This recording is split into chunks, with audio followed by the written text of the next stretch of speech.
Chapter 71, 5th rank Yuan Yang fruit. Once the words had left her mouth, she despised herself for acting so servile to curry favor. She didn't do anything wrong, why should she have to lower herself to acknowledge her supposed mistake? Nan Gongyu's expression lightened slightly as he released a faint laugh. In the future, if you repeat your mistake, this king will certainly not forgive you easily. He was scared by those luminous eyes, they seemed to have yet another deep meaning in their gaze as they watched her.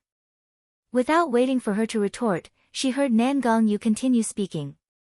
Let's go, there's some distance from here to our destination, we're talking while walking. Nan Gongyu's cultivation base had already reached the stage where he was able to fly, however, He was just an ordinary person. Furthermore, there's a rule in Yanjing City that forbids martial artists from large-scale fights, as well as an order banning them from disturbing people by flying in the air. Therefore, the two of them walked side by side as they leisurely exited the tea house into the street. Nan Gongyu looked tall and handsome, graceful and outstanding, while He looked elegant and refined, a pure and bright youth.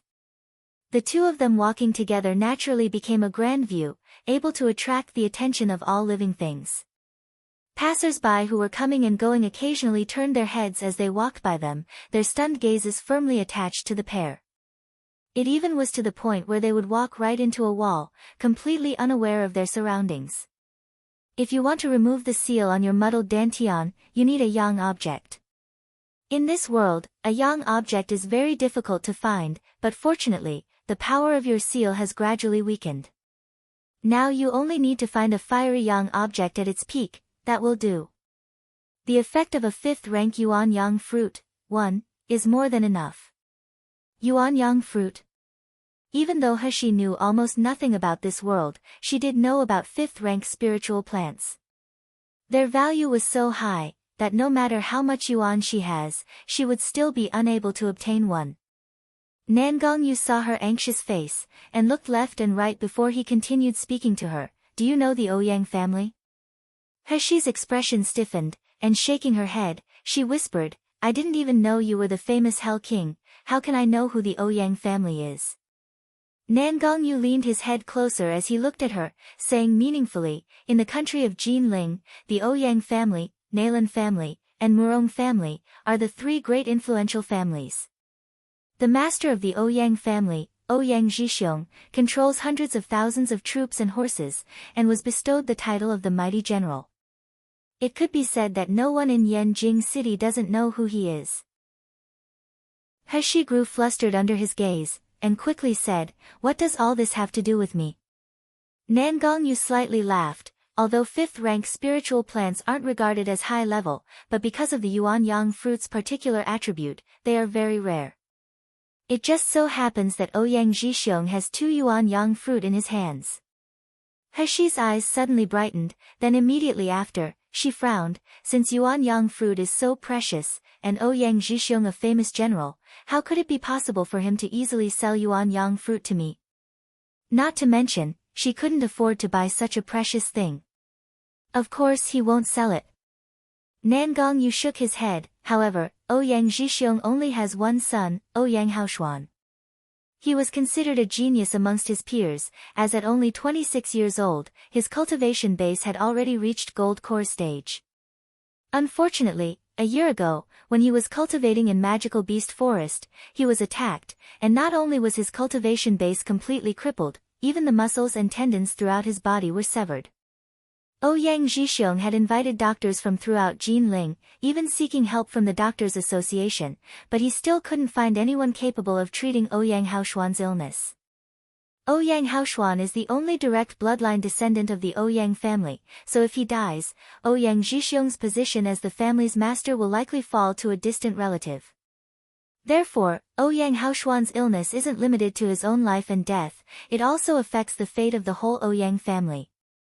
You tell me, which would be more important, 2 insignificant Yuan Yang fruit, or the fate of the Ouyang family?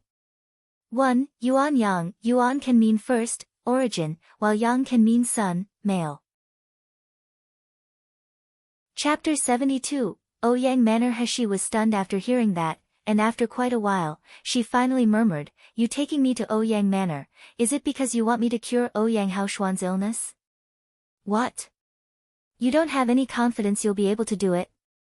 Nan Gongyu smiled sarcastically. If you don't have the ability to cure Ouyang Haoshuan's illness, we better return home now, before it's too late. Afterwards I'll just find another yuan yang fruit for you.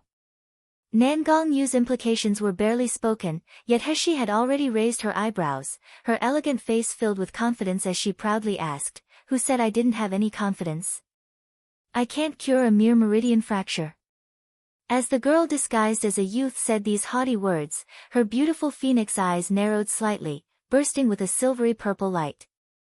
Those dazzling eyes were like a whirlpool, firmly attracting Nan Gongyu's attention. Curiously extending his hand, he gently held He's wrist as he softly asked, "Yesterday, I sent my people to give you medicine, have you used it?" Finished asking, he lifted He's sleeve to see her arm. Who knew that he had asked the wrong question, as once he asked it, He recalled the unpleasant experience from last night. Her expression cold, she quickly withdrew her hand. "Don't trouble yourself. Just a small insignificant injury means nothing to me." That's right, whether it's the He of her previous life, or the Nalan He from this present life, she has long since become accustomed to these types of physical injuries, so they meant nothing. She has always managed everything on her own, so she doesn't need concern from other people now. Nan Gongyu's eyes darkened, wanting to argue with her, but seeing her stubborn face he sighed, secretly transmitting his voice into her mind instead, "Remember, don't reveal your identity as Nalan He. Nowadays, Ouyang family and Nalan family hate each other to the bone. If they knew of your identity, it's unknown whether we would be able to get the yuan yang fruit or not." He frowned, and just when she was about to ask what grudges the two families held, Nan Gongyu softly interrupted, "We've arrived." Ouyang Manor. At this moment, in Ouyang Haoshuan's room, the door and windows were tightly closed, the entire room circulating a strong medicinal smell. The air was stale, making people feel nauseous. The inside of the room was filled with specks of candlelight, also several priceless night pearls. But due to the lack of sunshine, the room was still pitch black, carrying an oppressive feeling that made a person feel suffocated. Currently, Madame Ouyang sat on the short couch beside the bed, her hair messy, eyes red and swollen, with medicine stains not yet wiped up on her clothes. She watched her son on the bed who had been tortured like a puppet, begging while crying grievously, "Haoshuan, mother begs you to obediently take your medicine, all right? If you don't take these medicines, your 5 viscera and 6 bowels will soon become exhausted and you'll die." On the bed, Ouyang Haoshuan's face was dejected, his beard had grown long and unkempt, making him look ragged, while his eyes were sunken in. His entire person was brimming with a depressed aura of one nearing death. He laughed loudly when he heard what was said, his hoarse voice carrying despair, "Mother, I also beg you, just let me die. Living without dignity like this, without the strength to even commit suicide, then what's the point of being alive? It's better to kill me, let me die a clean death." Heard that, Madame Ouyang's crying became even more grievous, and throwing herself on the edge of the bed, she grabbed her son's hand, murmuring, "Xian heir, your father has already gone to seek help from the Doctors' Association, searching all lands under the heavens for good medicine. In this world, there will inevitably be a person who will be able to cure you, you can't give up now. Mother, you mustn't deceive me and yourself again." Ouyang Haoshuan's throat issued a gurgling noise, like a dying old woman's low cough. "Even Nalan Jingza has come and seen me but couldn't cure me, I absolutely can't be cured, in this lifetime, I've been destined to an early end. Mother, just let me die, okay?" Chapter 73, Ouyang Haoshuan's despair. "Mother only has you, this one child." Madame Ouyang wailed, grabbing Ouyang Haoshuan's hands, she didn't want to let go. "If you die, what about mother?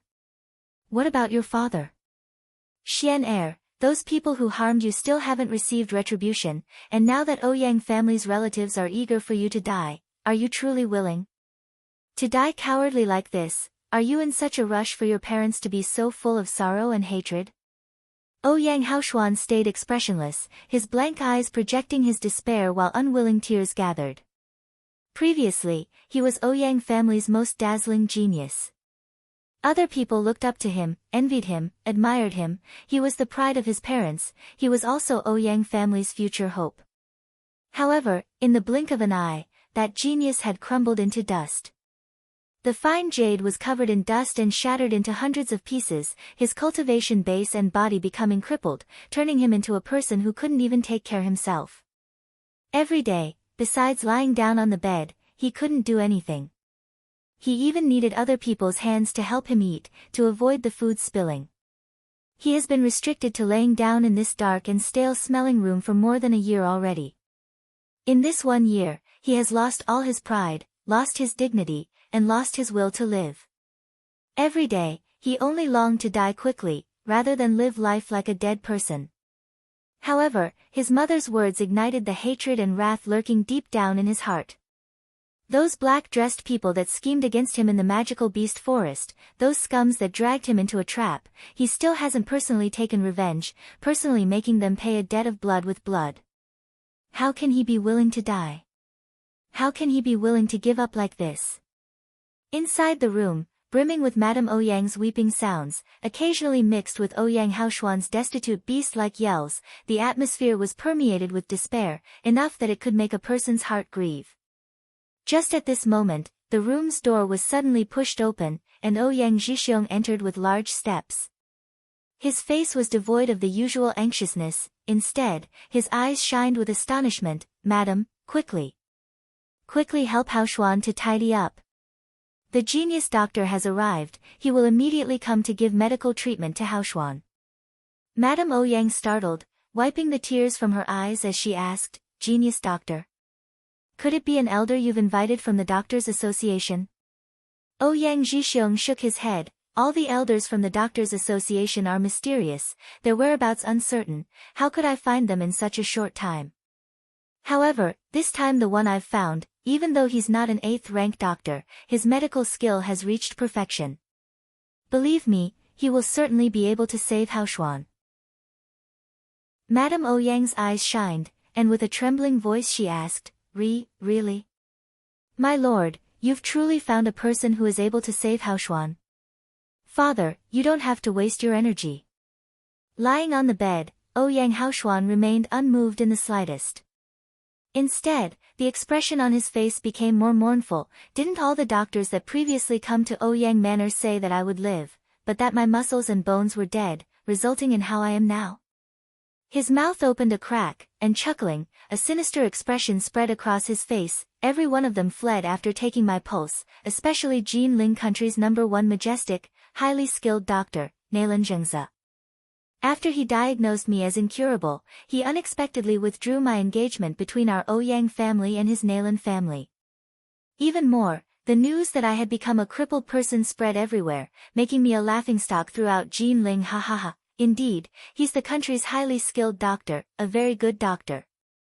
When he mentioned the Nalan family, Ouyang Zhixiong and Madame Ouyang right away started gnashing their teeth with loathing. Because of their political connections, and because of Madame Ouyang and Madame Nalan's handkerchief friendship, the two families had made an agreement for Ouyang Haoshuan and the second Miss, Nalan Feishue, to marry when he was of marriageable age. Handkerchief friendship used to describe childhood friends, or friends who share everything, happiness and sadness. Chapter 74, Genius Doctor is Your Master. Previously, the graceful Ouyang Haoshuan, who was handsome, talented, and outstanding, was a match to Nalan Feishue, who was merely at the foundation establishment stage. Nevertheless, the Ouyang family had still acknowledged this marriage, including the Nalan family, who had regarded it as a decent marriage. But who would have thought that once Ouyang Haoshuan faced difficulties, the Nalan family would turn out to be such hostile people?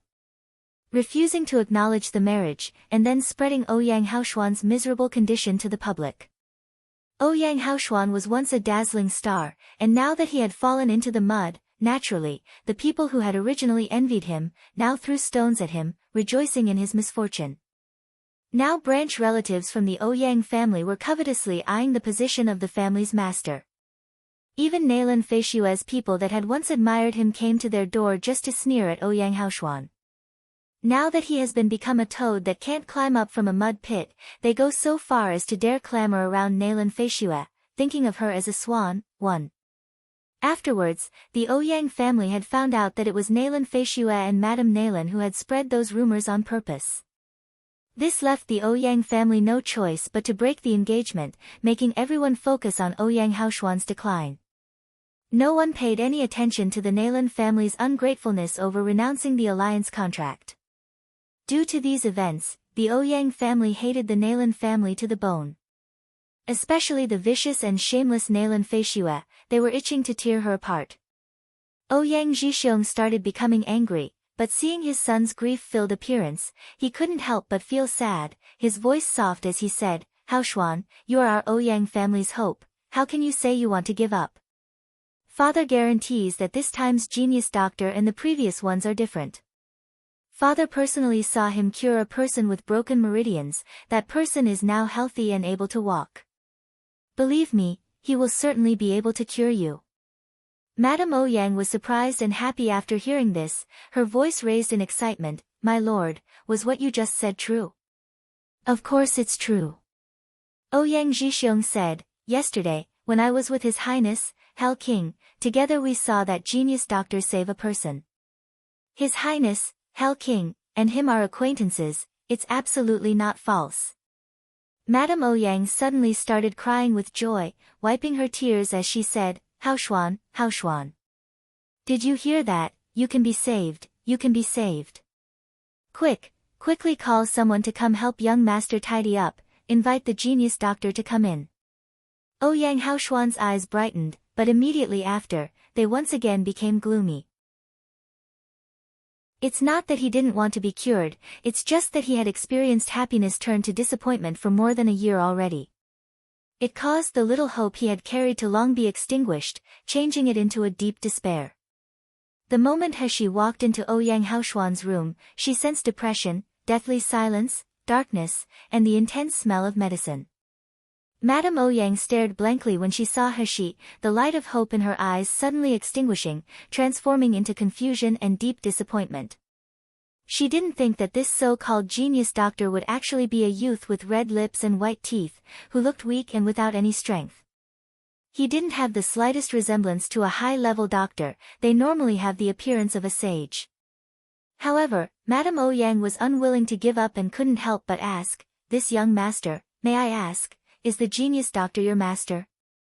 Is it possible to invite him to come save my family's Haoshuan?"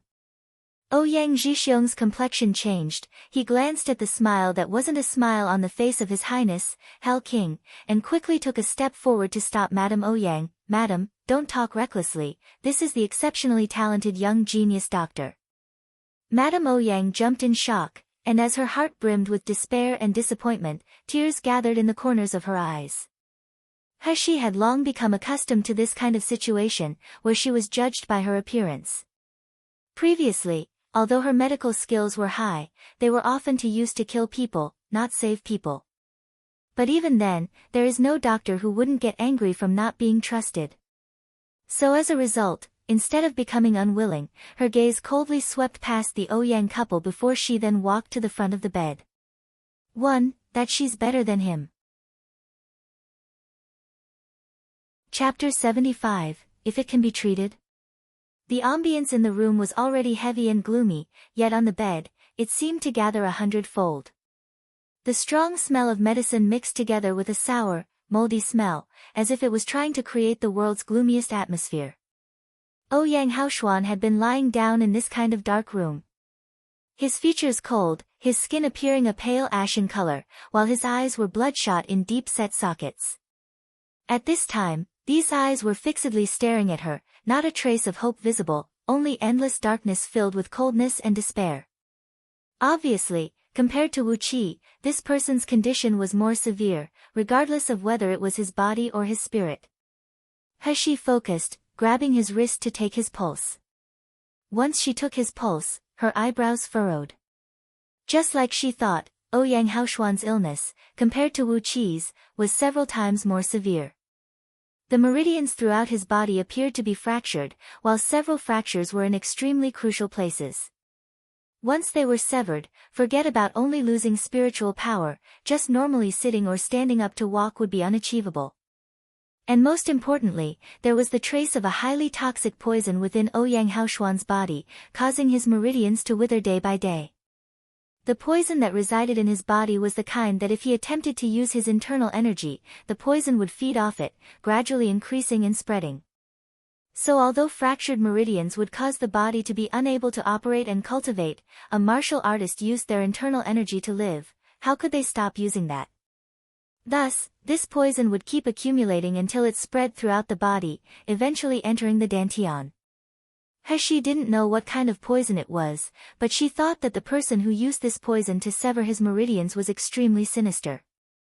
That person not only wanted to make Ouyang Haoshuan fall, but wanted to make him suffer endlessly painful torture before he died. Now, Ouyang Haoshuan's meridians were already withered, close to the extent of being completely blocked. If it was just a few days later, perhaps even she would have been unable to do anything about it. As he laid on the bed, Ouyang Haoshuan saw the youth's grave face, causing him to clench his hands for a moment without loosening them. He couldn't help but sneer, and with a hiss in his voice said, "Don't waste your energy, since you're unable to treat me then you should quickly get lost, don't come again to Ouyang Manor to swindle us." At this moment, He had already finished taking his pulse.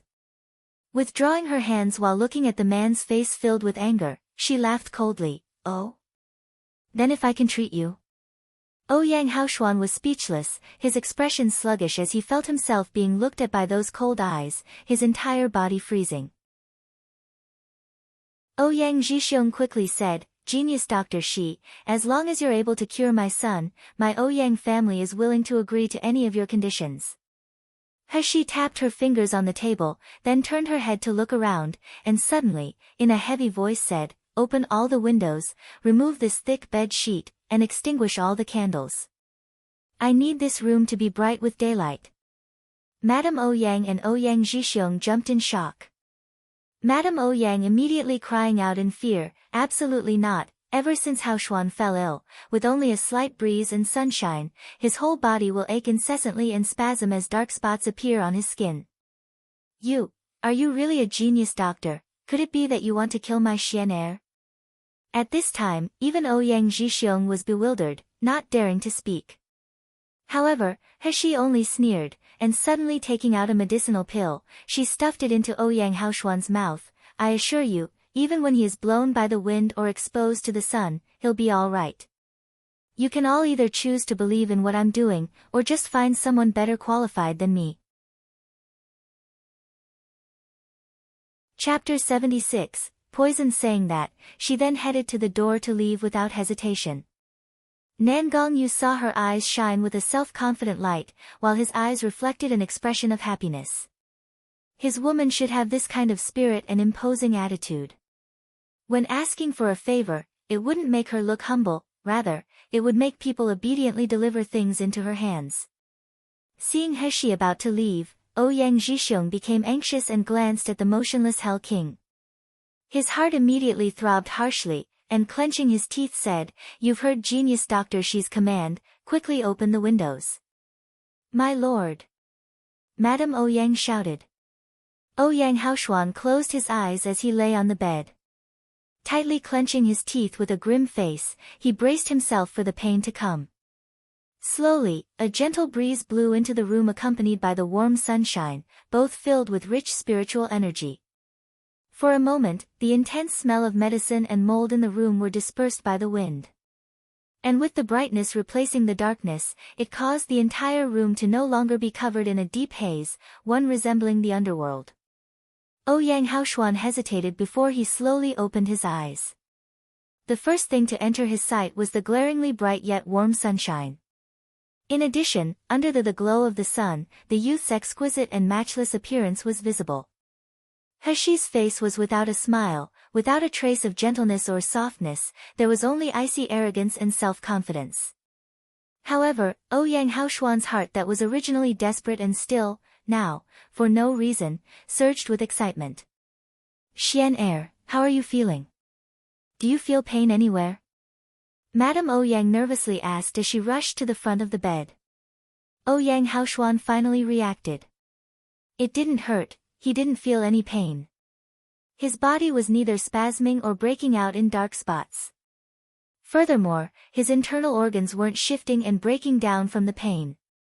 His astonished gaze fell on Heshi, his mouth opening and closing several times before finally, in a hoarse voice, he said, You're really able to cure me? Heshi crossed her arms in front of her chest, and faintly said, Cure what? Cure your fractured meridians? Wasn't General Ouyang already convinced that I have such an ability, only then inviting me to come? Yes. Yes. Ouyang Zhixiong finally responded. His son being able to stand the wind and sun without reacting in pain had caused him to feel like crying tears of joy, his eyes collecting glistening teardrops in their corners. Genius Dr. Shi, please use your miraculous hands of a healer, please save my son. Madame Ouyang also finally managed to react, she no longer doubted Heshi's medical skills. Immediately kneeling on the ground, she cried while beseeching Heshi to save her son. Heshi's expression was without doubt or fear as she signaled for Madame Ouyang to rise, I'll certainly be able to help treat his fractured meridians. However, young Master Ouyang's illness is so severe not because of the muscle and tendon fracture, rather, he was poisoned. Poisoned? Ouyang Zhixiong exclaimed, then asked in disbelief, This is impossible. Previously, we had invited countless doctors to diagnose and treat Haoshuan, but not one of them gave even the slightest indication from their examination of Haoshuan that he was poisoned. Is it that in these past few days, someone broke into my Ouyang manor and gave poison to my son? In this world, poisons able to cause harm to martial artists were rare, not just because of the expensive price, but because they were really hard to find. In the end, who was it that was so sinister, being able to see Haoshuan already fallen to such a degree, yet unexpectedly unwilling to let him off? Thinking until here, Ouyang Zhixiong glared in anger, his body emitting a strong power pressure. But Heshi was only an ordinary person, and Ouyang Zhixiong's cultivation base far exceeded her own. Now that this power pressure was completely utilized, although not aimed at her, it was still enough to make her face pale. Chapter 77, Medical Treatment. Just at this time, Nangong Yu walked to her side, his tall figure enveloping her, like he could protect her against his chest. In the blink of an eye, Heshi felt the power pressure on her body disappear, her pale complexion returning to normal. She raised her head and as her eyes came into contact with his, she suddenly thought that his eyes were beautiful. Her reflection visible in his star-filled eyes, his burning gaze nearly melting her. Heshi suddenly lowered her head, took a deep breath, then looked towards Ouyang Zhixiong. No, young Master Ouyang has been poisoned for a very time, it has been at least a year and a half. If my guess isn't wrong, this kind of poison has a 90% possibility of being what caused young Master Ouyang's meridians to be severed in a flash when it was administered into his body. Ouyang Zhixiong stared blankly, immediately asking, what kind of poison is that? Even a fourth-rank doctor couldn't detect it. In this Mi Luo continent, when a low-rank doctor examines a sick person's body, they rely on their spiritual power to do the examining. Some don't even know where the meridians are located, while even more are unable to make their spiritual power penetrate into the sick person's meridians. This poison attaches itself to the human body's meridians and becomes extremely concealed. It also moves around the body, so based on an ordinary doctor's examination method, how could they find it? However, Heshi wasn't interested in wasting time to explain, only saying, have any of you seen a person with broken meridians unable to stand a gentle breeze or exposure to the sun? That is a symptom of being poisoned, but this poison is extremely sinister and strange. I'm also still unclear about what type of poison this is in the end. In fact, the things Ouyang Haoshuan couldn't tolerate wasn't the wind and sunshine, rather, it was the spiritual energy that was carried in by the wind and sunshine. The spiritual energy makes the poison within his body spread rapidly and expand, causing Ouyang Haoshuan to experience a pain similar to that of being bitten and devoured.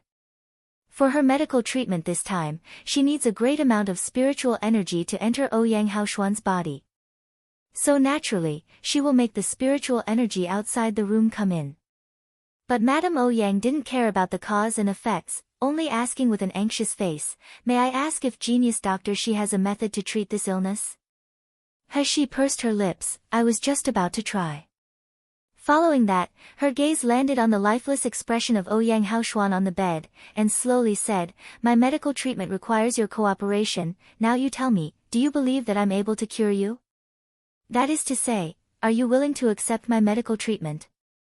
Ouyang Haoshuan's eyes blankly fell on her face, and unaware of when, tears were already rolling down his cheeks. He suddenly tightly clenched his teeth until blood leaked from the corner of his mouth, then, in a hoarse voice said, "Please, genius doctor, save me. As long as I'm able to recover, I will certainly face any peril, with no thought to my personal safety, to repay your kindness in the future." He revealed a smile, but the smile didn't express joy. Instead, it was endlessly cold. "Very good, I like an obedient sick person." Finished speaking, she once again brought out several hundred different lengths of silver needles from her space. These acupuncture needles were made from black ice. To make them, you needed to use 10,000-year-old black ice from the most central position, where the cold air has gathered inside, and after making the silver needles, they needed to be placed in spring water at all times to soak. Now, it has become her necessary tool to treat and distinguish poisons. Under Madame Ouyang and Ouyang Haoshuan's astonished gaze, Heshi's skills were as quick as lightning. Inserting 100 or more silver needles, one by one, into Ouyang Haoshuan's body. As the number of needles inserted into his body grew, Ouyang Haoshuan's face began to show a pained expression. With his jaw tightly clenched, blood steadily dripped from the corner of his mouth, while bean-sized beads of sweat rolled down from the spot between his tightly wrinkled eyebrows. "Haoshuan, Haoshuan, how is it?" Madame Ouyang stared at his painful appearance, her worried tears streaming down. "Genius doctor Shi, why is Haoshuan in so much pain?" Chapter 78, Not Enough Spiritual Power. "Then I'll give you mine." "Mother, I'm all right." Ouyang Haoshuan chuckled, his voice hoarse. This was the first time he had really laughed. He was brimming with incredible surprise and hope. "Mother, my hands, my feet, I feel them. So painful. Ha ha ha, I feel them." He laughed and laughed, his tears falling down to mix with the blood on the corners of his mouth and the sweat collecting on his face, giving him a miserable yet sinister appearance. Who can understand the grief and despair of one who originally had boundless prospects as a star, yet could now only wait every day to die as he laid on a bed? His hands and feet didn't feel like his own, he couldn't clench his hands, he couldn't stand on his feet. To live like this, wouldn't it be better to die? But now, he could finally feel his hands and feet. After a lapse of a year and a half, he finally could feel the existence of his four limbs again. Ouyang Haoshuan cried tears of joy. So what if the cost was great pain? Compared to the despair and humiliation of before, the pain was insignificant. Madame Ouyang and Ouyang Zhixiong's expressions suddenly changed and they wanted to rush over to the bed. Unfortunately, they could only tearfully endure it as they were afraid they would disturb Heshi's movements. Heshi finally finished inserting all of the silver needles, feeling exhaustion throughout her body. However, the treatment had just begun. The next part was the crucial point. She discovered that perhaps because the people in this world were all martial cultivators, their bodies could endure more. Resembling tempered and refined magical items, the internal energy running in their meridians was much stronger, so compared to her previous life, it was 100 times more difficult, causing her internal energy to be greatly consumed. Ouyang Haoshuan's body had been slowly consumed by poison for more than a year, causing him to become weak. Otherwise, even for her, being able to finish inserting the whole set of 108 silver needles would be a problem. Next, she had to force the poison out through the silver needles, but this was a very difficult process. "Shiyu, you can try to use spiritual power." A gentle and low voice suddenly sounded in her ears. Heshi startled, and turning her head, she saw Nangong Yu's dazzlingly bright handsome face, making her heart unconsciously palpitate. "It's impossible." With difficulty, Heshi made up her mind, shaking her head, "I'm unable to transfer enough spiritual power." It's not that she hadn't thought of using this method, anyone would think of testing it out first. But if she wanted to hasten the expulsion of the poison, she needed to pour internal energy into the countless meridian branches. During this process, if she missed even one spot, the poison would instantly gather, causing Ouyang Haoshuan's body to explode. Using spiritual power would of course be much simpler and more effective than using internal energy, but she simply couldn't store spiritual power. Depending only on the tiny bit she had to penetrate into his meridians and survive, how could it be enough? Still, Nangong Yu only raised a corner of his mouth, laughing slightly. If I tell you try, I'll naturally ensure a way for your spiritual power to be sufficient. Finished speaking, He felt a wide palm press on her sleeve, and from the palm, a warmth was transmitted through her thin clothing to her skin, making her body quiver and stretch closer. Nangong Yu's low laughter, deep and full of magnetism, reached her ears carrying clear delight. He's face darkened, and just when she was about to step away from him, she suddenly sensed refreshing spiritual power slowly infuse her body. The exhaustion in her body instantly disappeared without a trace, and even her originally dried-up dantian began to stir. In a flash, He realized Nangong Yu's intentions. She only needed to continue the treatment, and if she didn't have enough spiritual power, he would replenish it. That sort of lofty and domineering attitude. He's face reddened, however, she no longer refused. Instead, she concentrated, removing a silver needle that was longer than a foot and slightly thicker than hair from her space. Chapter 79, Strange Poison. Under Madame Ouyang's alarmed gaze, she slowly inserted the silver needle into the acupuncture point at Ouyang Haoshuan's spine, continuing to push it in until only a finger length remained visible. The slightest thread of spiritual power gathered at He's back, traveling along her meridians to her fingertips. It then flowed down her fingertips to the silver needles, penetrating into Ouyang Haoshuan's body. Suddenly, an image like an X-ray appeared in He's mind, clearly showing an internal view of the meridian tracks within Ouyang Haoshuan. She could completely see his spiritual power points, the filth that blocked them, and the tiny scars they had left. Under the pressure from the spiritual power, the silver needles inserted into Ouyang Haoshuan's body trembled, and slowly, like rising water, the spiritual power spread and began to repair Ouyang Haoshuan's fractured meridians. Dash! Unable to bear it, Ouyang Haoshuan issued a shrill scream. Madame Ouyang's complexion went deathly pale, and she moved to rush forward and check on him, but Ouyang Zhixiong, with a similar complexion, pulled her to a stop. He knew clearly that disturbing a doctor during treatment could affect the outcome, wasting all previous efforts. If that were to happen, then curing Haoshuan really would be hopeless. He's ears were in pain due to Ouyang Haoshuan's screams, so without any hesitation, she seized a rag laying on the side, and stuffed it into Ouyang Haoshuan's mouth. Immediately, the only sounds remaining in the room were Ouyang Haoshuan's muffled screams, and Madame Ouyang's stifled sobs. Behind He, the corner of Nangong Yu's mouth raised, revealing a slight smile as he pressed against her back. But He didn't care about their reactions, beginning to seriously examine Ouyang Haoshuan's meridians instead. Along with the fractured meridians being repaired, the spiritual power began to move normally again, causing the poison in the meridians to flow quicker.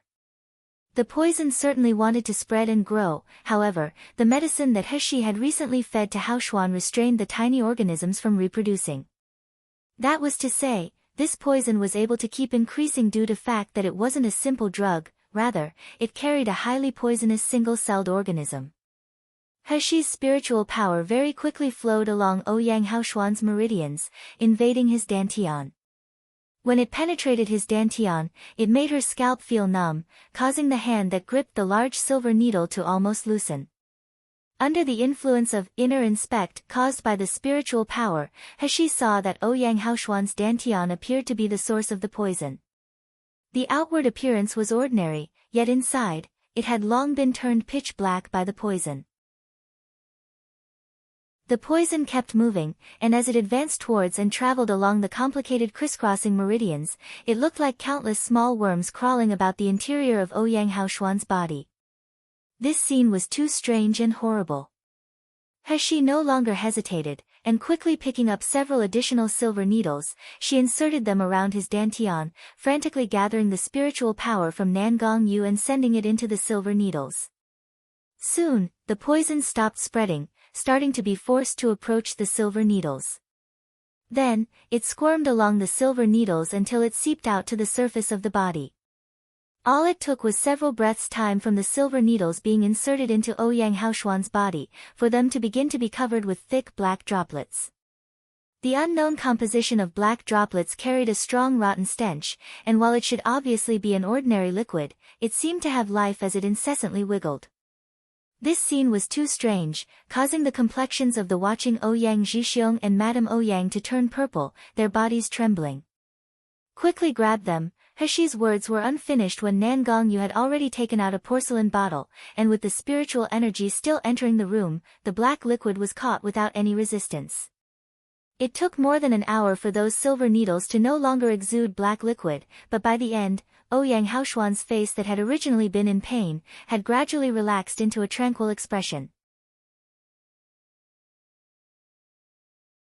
Chapter 80. Compensated kindness. Heshi heaved a long sigh of relief, and began to pull the silver needles out of Ouyang Haoshuan's body one by one. Only after the last silver needle was replaced into her space, did she then remove the rag in his mouth. "How are you feeling now?" Ouyang Haoshuan gasped heavily, lingering traces of fear remaining on his face from the severe pain, but even so, his eyes were shining brilliantly. No longer were filled with the despair and lifelessness from a few hours ago. "Pain, I can feel pain all over my body, my hands and feet, meridians, even dantian, all feel a sharp biting pain. But I can sense spiritual power, the spiritual power is surging into my dantian, ha ha ha, I can sense my spiritual power moving again." Madame Ouyang exclaimed in surprise and rushed to Ouyang Haoshuan's side, crying, "Xian Er, is what you say true? Genius Dr. Xian Er has been cured?" Heshi replied indifferently, "How could it be so easy? The accumulation of poison in his body is very large, it can't be entirely removed in an hour or two. The meridians in his body are also only tentatively repaired. At most, he can only sit, he will also still be unable to walk, and even more, he will still be unable to cultivate." Pausing here, under the husband and wife's hopeful gaze, she continued, "In the future, I will need to come here every 3 days to administer acupuncture on young Master Ouyang to continue removing the poison, and repairing his meridians. The most dangerous treatment time has passed, there will be no more difficulties when removing the remaining poison. Only that, during treatment, General Ouyang may need to transfuse spiritual power to young Master Ouyang's body to ensure that after the poison is expelled, his dantian won't be exhausted." "No problem. No problem." Ouyang Zhixiong repeatedly said, "As long as you can cure my son, I'm even willing to deplete my cultivation base." Laying on the bed, Ouyang Haoshuan's eyes reddened. His hand that was being held by Madame Ouyang turned over to hold her hand back. For more than a year he had lived life like a dead person, but it had been even more painful for his parents who loved him and were concerned for him. He decided that in the future he must not become dispirited again, it would only make his parents sorrowful while pleasing his enemies. Heshi took out several medicine pills to help purge the poison and restore energy, giving them to Madame Ouyang, "Have him take one every day before he sleeps, it can suppress the poison in his body while helping to nourish his withered meridians."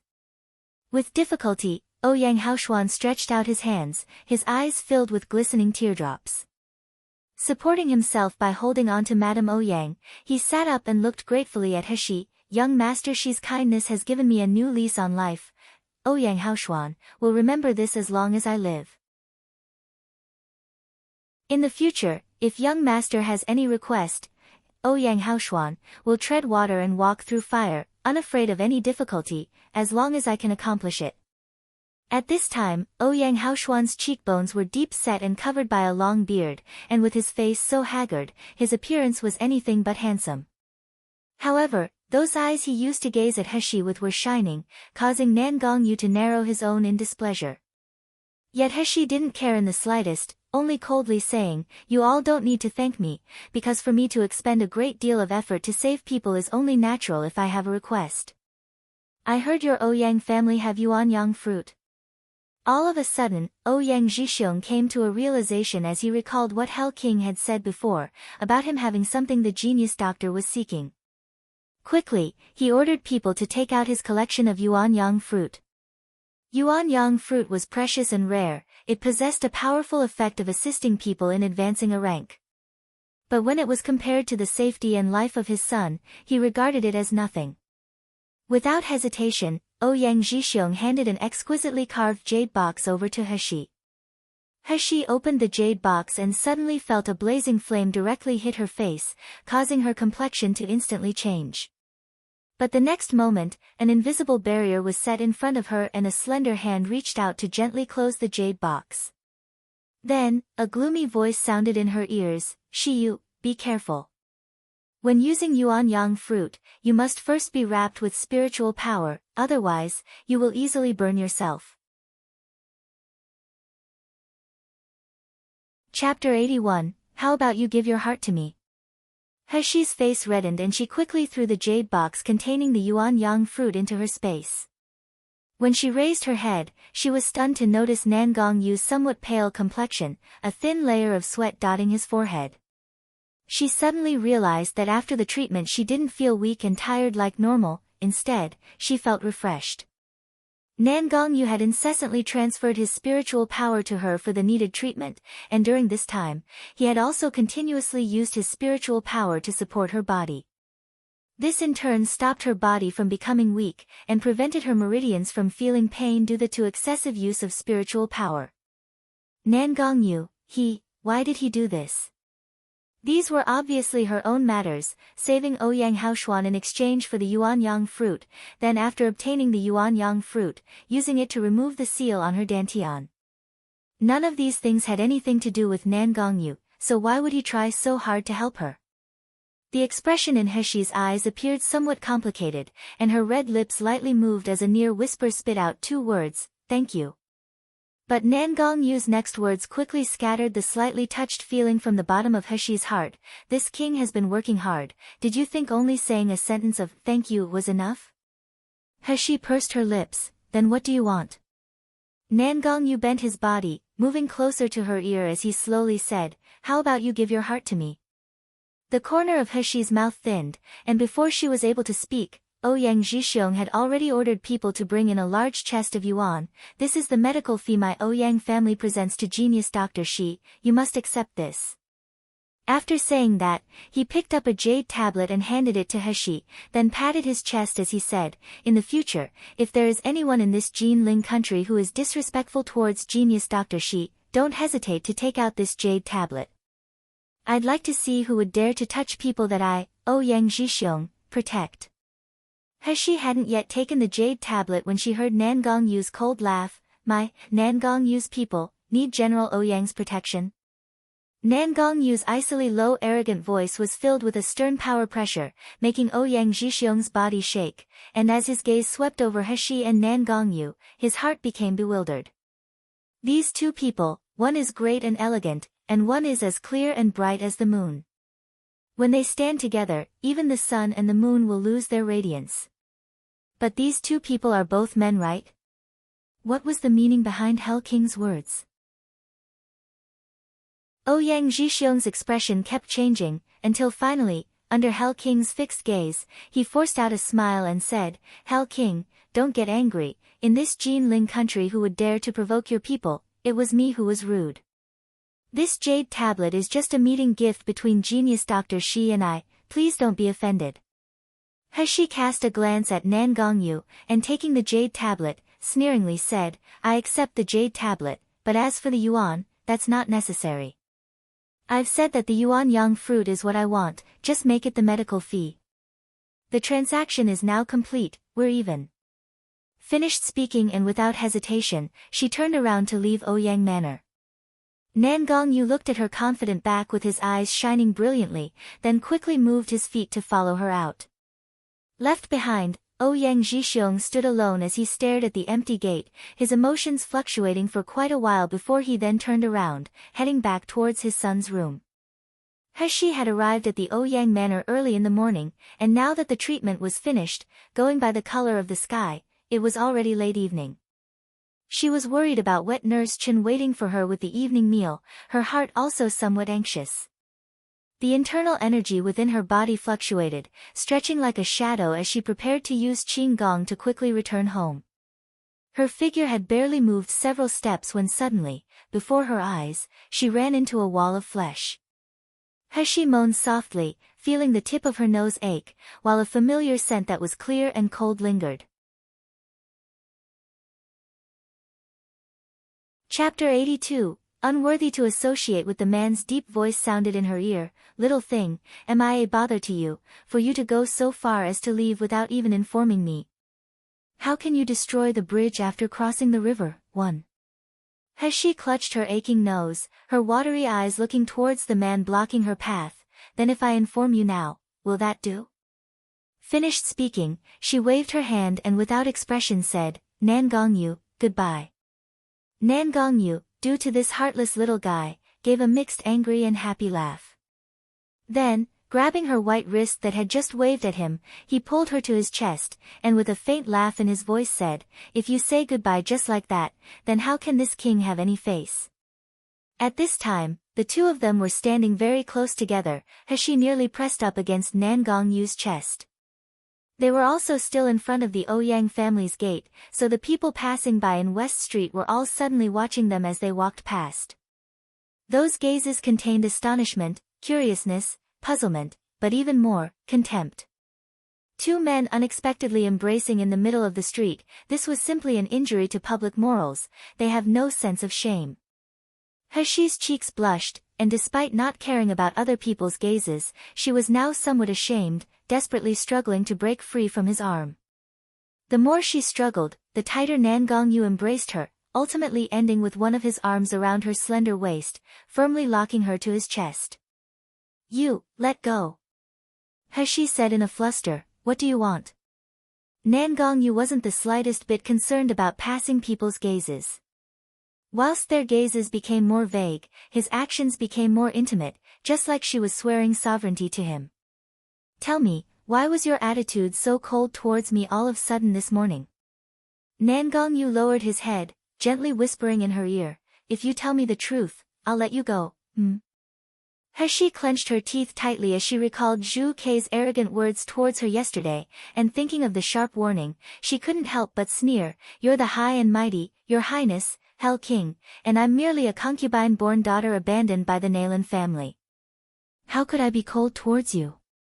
However, I do not dare to seek a friendship with somebody of a higher social standing, I'm just being respectful and polite, that's all. Nan Gongyu's hands that were around her waist suddenly tightened, his cold eyes falling on her opening and closing red lips. He really wanted to seal closed this small mouth that spat out words that could make people angered to death. He is the dignified Hell King, for the purpose of winning her over, he had accompanied her to Ouyang Manor, not even hesitating to use his own spiritual power to help her with the treatment. But unexpectedly, what she gave him in exchange was a sentence of, I do not dare to seek a friendship with somebody of a higher social standing. As Nan Gongyu's eyes became colder, she couldn't help but tremble. She remembered that this man had helped her when she was pale and weak, and couldn't help but feel somewhat guilty. But just when she went to say something to make up with him, the sudden sound of crisp bells was heard by her ears. As she turned her head, she saw a luxurious carriage stop in front of them. Pulling the carriage was a fine snow-white horse, its white hair shiny and smooth without a trace of impurities, its eyes clear and bright. Sitting on the carriage was Nan Gongyu's trusted subordinate, Qing Long. At this moment he was slightly panting, his face looking eager, Master, young Master Shi, please get on the carriage to continue chatting. His gaze nervously swept all around, his heart extremely glad that his master usually kept a low profile. So although he was famous and outstanding to the general public, only a few people were able to recognize his appearance. Otherwise, the rumor of Hell King is a homosexual, Hell King and a man were intimately embracing each other, will spread, causing an uproar. At that time, not just Master's reputation would suffer damage, all the young ladies throughout Jinling infatuated with Master would be driven mad. 1. To abandon one's benefactor upon achieving one's goal. Chapter 83. Indeed, the taste is really good. When Qing Long thought of that horror scene, his whole body felt unwell, so he drove the carriage with the fastest possible speed from Hell King's other courtyard nearby to here. Only, unruly master, if you don't want to shock the world, please, by all means, don't cause an uproar known to everyone. Nan Gongyu showed a sarcastic smile as he glanced at the nervous Qing Long, releasing a chilling aura. He, however, coldly said, "No need, I can go back by myself. Then, we'll separate here." Finished speaking, she turned around to leave, not even managing 2 steps before she unexpectedly felt a strong force on her waist pull her body straight up into the air. She had no time to cry out in surprise before she was stuffed into the carriage, the door blocked by Nan Gongyu. The carriage swayed as it moved forward, and after traveling several paces, it suddenly sped up, the speed almost reaching that of a car from her previous life. She's expression was ugly as she glared at Nan Gongyu. "The mighty Hell King, how can you force a little girl?" Nan Gongyu leisurely smiled. "Which rules say this king can't force a little girl?" After saying that, he leaned forward slightly, and slowly said, "Moreover, I only forced you." She's heart jumped and she turned her head to avoid his gaze. However, unaware of why, she was filled with an unidentifiable happiness.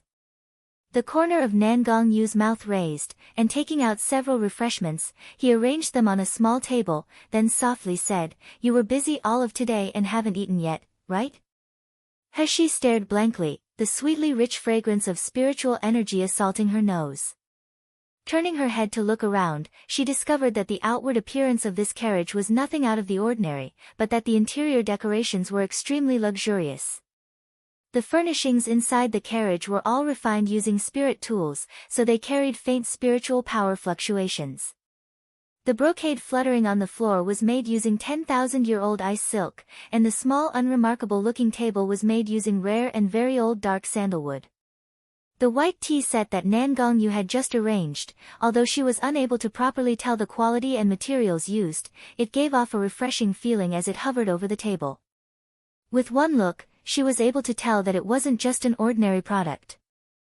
She clicked her tongue whilst examining everything and shook her head. "Indeed, this is like that poem, rotten food at a wealthy door, frozen bodies on the floor, 1.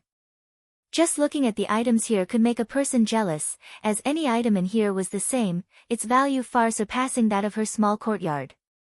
Nan Gongyu had never heard this poem before, but right away, he understood the meaning of the poem, leisurely laughing. "What, you dislike this king now?"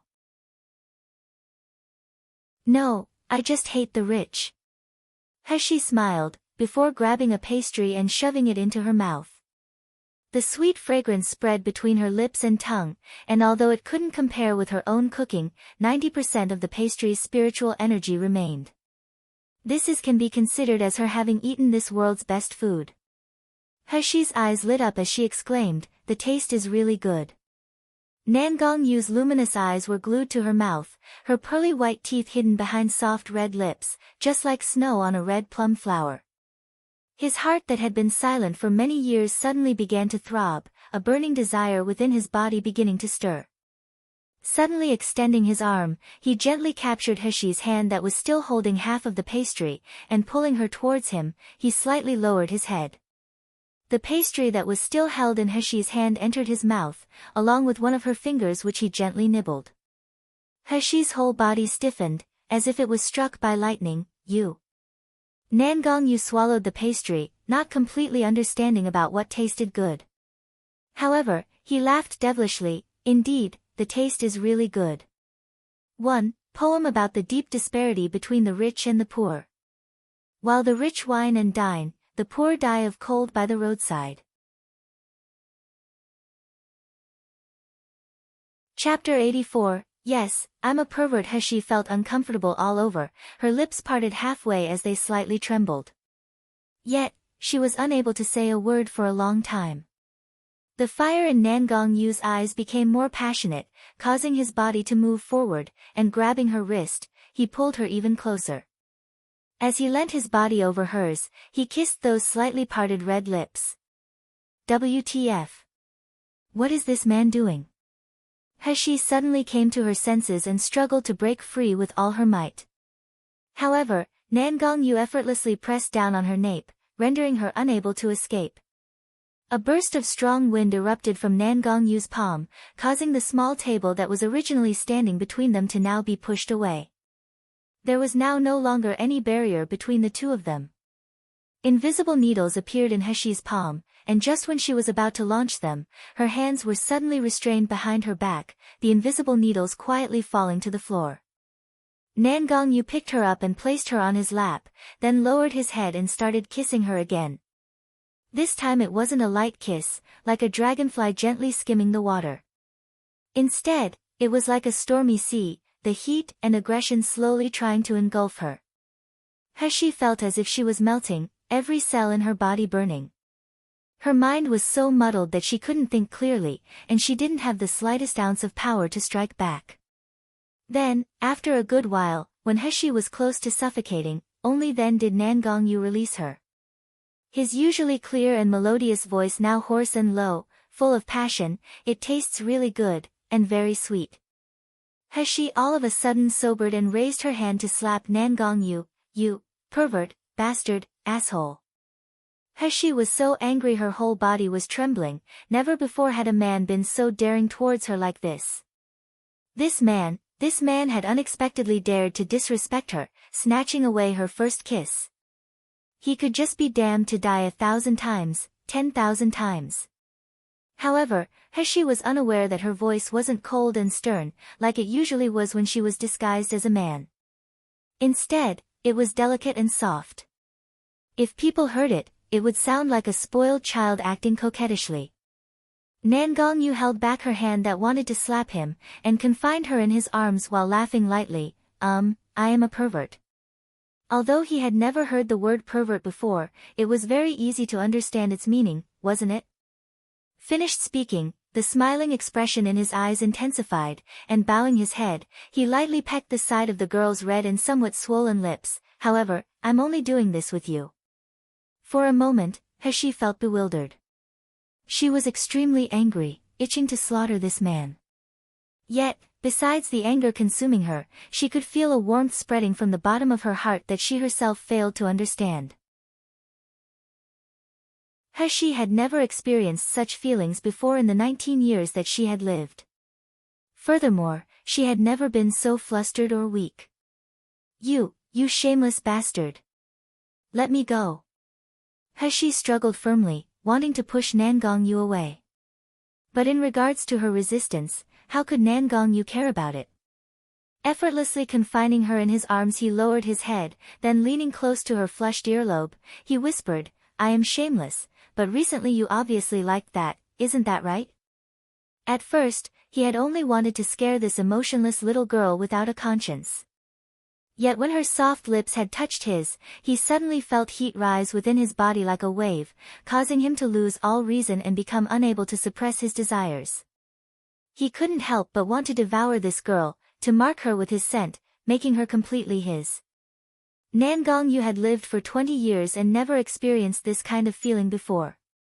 Furthermore, he had never felt such an intense desire towards any girl in the past. From this moment on, he completely regarded Heshi as belonging to him. He would never allow others to covet her, nor would he allow her to escape. Chapter 85, I'll kiss you until you like it. Heshi felt agitated, causing her heart to pound, her face unyielding. Who likes it?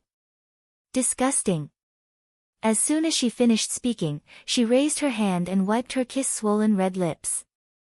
The next moment, she felt the air around her suddenly become dark and violent, as if a whirlpool was forming, preparing to swallow her. Nan Gongyu's face was overcast yet calm and collected as one hand hooked her nape, his frosty eyes staring at her. "You said, disgusting?"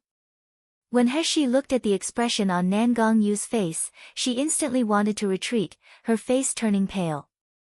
Of course she felt guilty, it was like she wasn't clear and had made him misunderstand. But he was the one who did the wrong thing first, breaching her heart so her attitude wouldn't be so cold towards him. However, just as Heshi moved to retreat, Nan Gongyu reacted first. He abruptly pressed her body closer to his, one hand holding her nape as the other hand tightly wrapped around her slender waist. Once she was firmly confined in his arms, he lowered his head, seizing her small mouth and kissing her once again. The kiss this time was more frantic than the first, as aggressive as if he was trying to devour her soul. He was firmly captured in Nan Gongyu's arms. Her body felt like it had become liquid, so she had no other choice but be forced to accept his passionate kiss. When the kiss ended, she only had enough strength left to gasp for breath, her pink and tender cheeks turning red like a ripe apple. Nan Gongyu gently stroked her cheeks, feeling their satiny warmth, and with a husky voice lightly laughed, "Little thing, your mouth says no yet your heart says yes, but even then, you still dare to say you don't like it." She gnashed her teeth as she raised her head to glare at him. "You," without waiting for her to rage and curse, Nan Gongyu laughingly said, "If you still dare to say it's disgusting, I wouldn't mind kissing you until you like it." You want to try it?" She, who had been on the verge of rage, held it back. Her anger creasing her long and shapely eyebrows, making her beautiful small face turn grim. Nan Gongyu couldn't help but laugh when he saw her angry kitten-like appearance, his expression full of affection and happiness as he looked at her. How can you look so adorable?" "You're adorable. Your whole family is adorable." She gnashed her teeth once again, and quickly retreating, she escaped from Nan Gongyu's arms. Her left hand secretly raising the curtain as she considered jumping from the window. But as a result, Nan Gongyu's next words made her obediently sit back down. "You don't want to know how to use the yuanyang fruit?" Nan Gongyu spoke casually, but the listening He was seething with anger, itching to beat his annoying laughing face into a pig head. "Good. Very good. You hold the information that I need, and a hero doesn't suffer from one loss, so, I admit defeat this time." Life had its ups and downs. She didn't believe that after she was able to cultivate, that Nan Gongyu would still have ways to threaten her. At that time, she would let him know why the flowers were so red. He took a deep breath, then another. It was only after taking that second deep breath was she able to push down the resentment in her heart, placing a fake smile upon her face. "In that case, may I ask Hell King, Nan Gongyu, to tell me how to use the yuanyang fruit?" The tips of Nan Gongyu's eyebrows, and the corners of his eyes, rose as he smiled. He thought that the girl before him was cunning yet adorable. Especially due to the pain her wrist must in from when he had grabbed her before. Her appearance was of one wanting to resist rubbing it but being unable to, and that made him itch to take her into his arms again, firmly rubbing and pinching her. Nan Gongyu laughed, and only when he saw that He was getting angry again did he stop, saying in a serious voice, "Yuanyang fruit will work more effectively if you use it directly, rather than refining it into a medicinal pill. The only condition is that your body needs to resist the yang attribute of the yuanyang fruit. Otherwise, your body will explode, but, unfortunately, it's the only way." Chapter 86, Do You Believe Me? The corners of He's mouth puckered as she fiercely said, "So, what should I do to be able to resist the yuanyang fruit's yang nature?" Nan Gongyu coughed before slightly smiling. "In order to neutralize the yang in the yuanyang fruit, you must use the coldest yin object, the yuanyang fruit's counterpart. This way, it will help guide the yuanyang fruit's heat straight to your dantian, but cooling it enough so that it won't be more than your body could bear." He frowned. "Then what's the coldest yin object?" Nan Gongyu again smiled slightly. "Take out the yuanyang fruit first." He glanced at him suspiciously, but without pause, she still withdrew the jade box containing the two yuanyang fruit from her space. The one sitting in front of her was the great Hell King. An insignificant fifth-rank yuanyang fruit was nothing in his eyes. Nan Gongyu saw that she had no hesitation when she brought out the yuanyang fruit, and the dazzling radiance in his eyes shone brightly. Taking the jade box, he gently opened the cover, and a blazing heat burst forth. But as if it was nothing, his slender fingers gently stretched, grabbing one of the yuanyang fruit. The next moment, the yuanyang fruit in his hand disappeared before He's eyes. Nan Gongyu had just clearly deposited it into his storage space. He blinked, momentarily not understanding what it was that Nan Gongyu was doing. Nan Gongyu's eyes deeply looked at Heshi, but instead of explaining to her, he gently reached out his hand to tuck her disordered hair behind ear, then slowly said, "I'll take this yuan yang fruit as a reward. In a month, I will bring you the coldest yin object. After that, you will be able to remove the seal on your dantian and become a cultivator." Heshi stared blankly, almost blurting out the question of why he was helping her to this extent. In regards to him taking a yuan yang fruit as a reward, she didn't mind, as it should be his. However, Nan Gongyu's burning gaze made her voice sluggish, so no matter how hard she tried, her voice wouldn't come out. At this moment, he lowered his head, his warm breathing fanning her slightly open red lips, his voice intimate, "Xier, do you believe me?" Heshi's body froze, as if by a spell, her mind like paste. Though even when she couldn't react, she still subconsciously nodded. That's right, she believed Nan Gongyu. She believed this stranger, this mysterious man, who has given her a lot of help. Despite there being no reason, she was convinced that whatever Nan Gongyu promised, he will certainly accomplish. The carriage soon arrived at a desolate area and stopped, not far away from her courtyard. Heshi gracefully jumped off the carriage, waved her hand towards Nan Gongyu, then turned around and hurriedly left. Although the night air was cold, it was unable to disperse the warmth on her face. Her heart still pounding incessantly. Nan Gongyu lifted the curtain and watched as Heshi's back traveled further away, a complicated light flashing in his eyes. Outside the carriage, Qing Long's brows wrinkled. As he stared in the direction Heshi left, a touch of anxiousness swept past his eyes. In 1 month's time, wasn't that Master's once-a-year seclusion, Master, what does he think he's doing? As a thought came to his mind, Qing Long's complexion became extremely unsightly, his eyes revealing a slight killing intent. He would not let anybody off who endangered the safety of his master. 1. Closed-door training. Also called closed-door meditation, or closed-door cultivation. Chapter 87, Nan Gongyu's mind. After returning, in the meeting hall of the Hell King's brightly lit manor, several subordinates were reporting a lack of progress to their master. Those are the current circumstances regarding Metal Qilin. Bai Hu has been reporting for half a day already, yet once he raised his head, he saw his normally cold-hearted master looking somewhat absent-minded. Although the expression on his face was still indifferent, those beautiful star-like eyes were gleaming brightly, as if he was thinking of something interesting. Bai Hu's chin almost hit the floor. They all knew that although their master was only 20 years old, his face was usually set in a demonic sneer. His deep eyes similar to a calm ancient well, as if in this world, simply no one or anything was able to arouse his interest. Usually during the daily report, Master would only need to listen to the beginning, straight away knowing the rest without have to hear it. So without having to wait for them to finish their report, he's able to give them accurate instructions on what to do. But today, Master was actually absent-minded. Bai Hu had finished his report and Master's orders still couldn't be heard. This was simply too unimaginable. What was Master thinking of? Bai Hu was uncertain, and he couldn't help but secretly cast a glance towards Master's slightly pursed lips.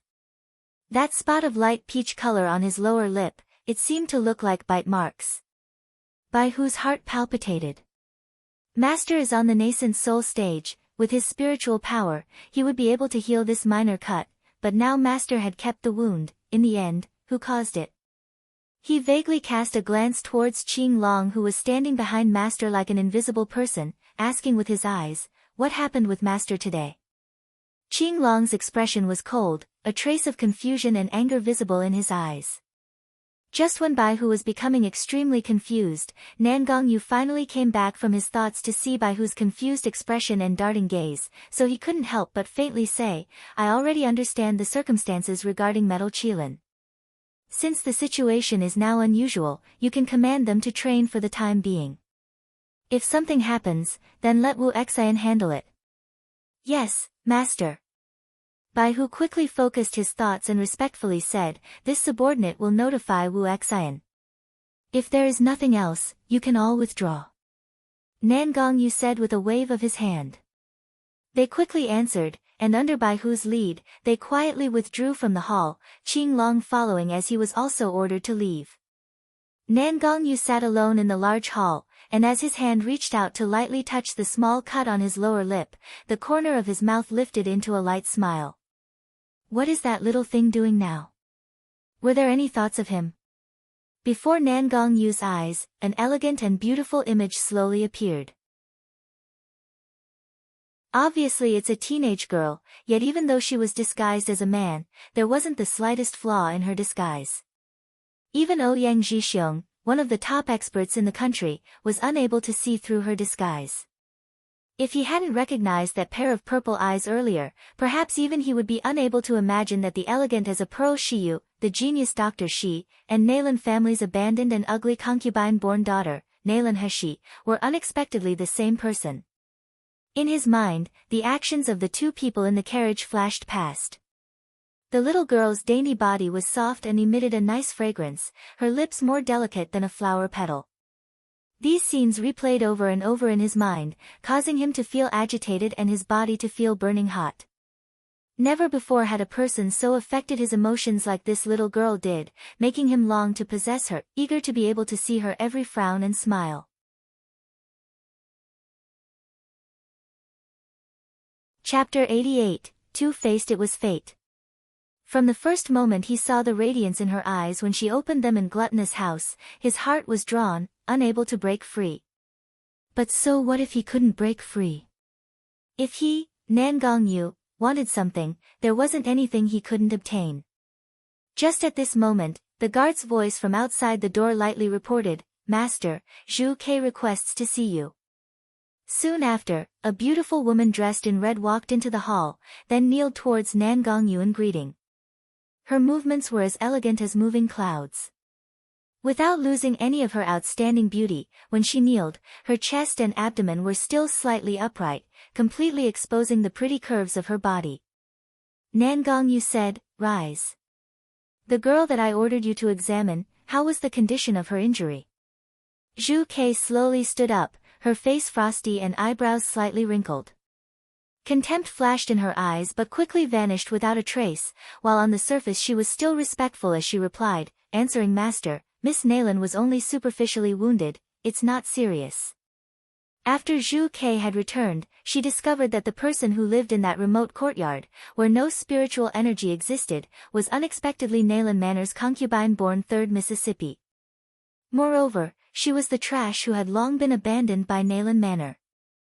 Not mentioning an insignificant place like Nailan Manor, but just basing it off her physical condition as trash and her low-born birth, the people in Hell King's Manor simply wouldn't even bother to pay attention to her. Yet she still dared to seduce Master, she could be damned. Nan Gongyu nodded, he had used his spiritual power to examine her, so of course he knew her body didn't have any problems. Only, thinking of those criss-crossing scars, a trace of chilliness swept across his heart. The scars on her body will be able to heal. Zhu Ke dropped her gaze to hide her mood, while her hands hanging at her side were tightly clenched. Using a mocking tone to refer to herself, she said, "Master, this subordinate is a 5th-rank doctor, yet it's still impossible for me to treat insignificant scars. How can I even have the qualifications to serve Master?" After hearing no response, she secretly lifted her eyes to see a smile that wasn't a smile on Nan Gongyu's face. She couldn't help but bite her lip, then, appearing like it was accidental, said, "Because Miss Nailan's injury was only caused by an ordinary object, it didn't injure the texture of her skin." So, this subordinate originally planned to give her a bottle of 2nd-rank pure jade dew pills as it would be enough.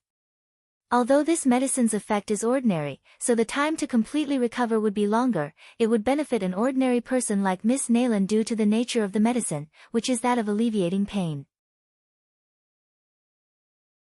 But, who knows, Zhu Ke once again glanced at Nan Gongyu, and seeing him restrain his smile, with his brows slightly wrinkled, she happily continued, "Miss Nailan probably knew that this subordinate is a 5th-rank doctor, so she wanted a portion of every type of medicinal pill. But those medicinal pills are all for third rank and higher. For an ordinary person to take those medicines will cause their body to explode. This subordinate painstakingly tried to persuade her for a long time, yet Miss Nayland not only didn't listen, she said, she is a person who master regards as important, while this subordinate was only a slave. What could this subordinate do, other than do what she was told? This subordinate is really incapable. I could only give her a portion of every type of medicinal pill. Nan Gongyu slightly smirked, neither reprimanding or appeasing her, only asking one thing, "Oh, is that so?" Zhu Ke was frightened by her master's meaningful gaze, as if he could see into her heart. Having no other choice but to restrain her guilt and fear, she nodded. Nan Gongyu suddenly spoke with a deep voice, "But I remember ordering you to bring the 4th-rank jade muscle pill." Zhu Ke, are you outwardly agreeing to what I say, yet secretly opposing my orders? This subordinate doesn't dare. Zhu Ke was so frightened, her whole body was trembling as she fell to her knees.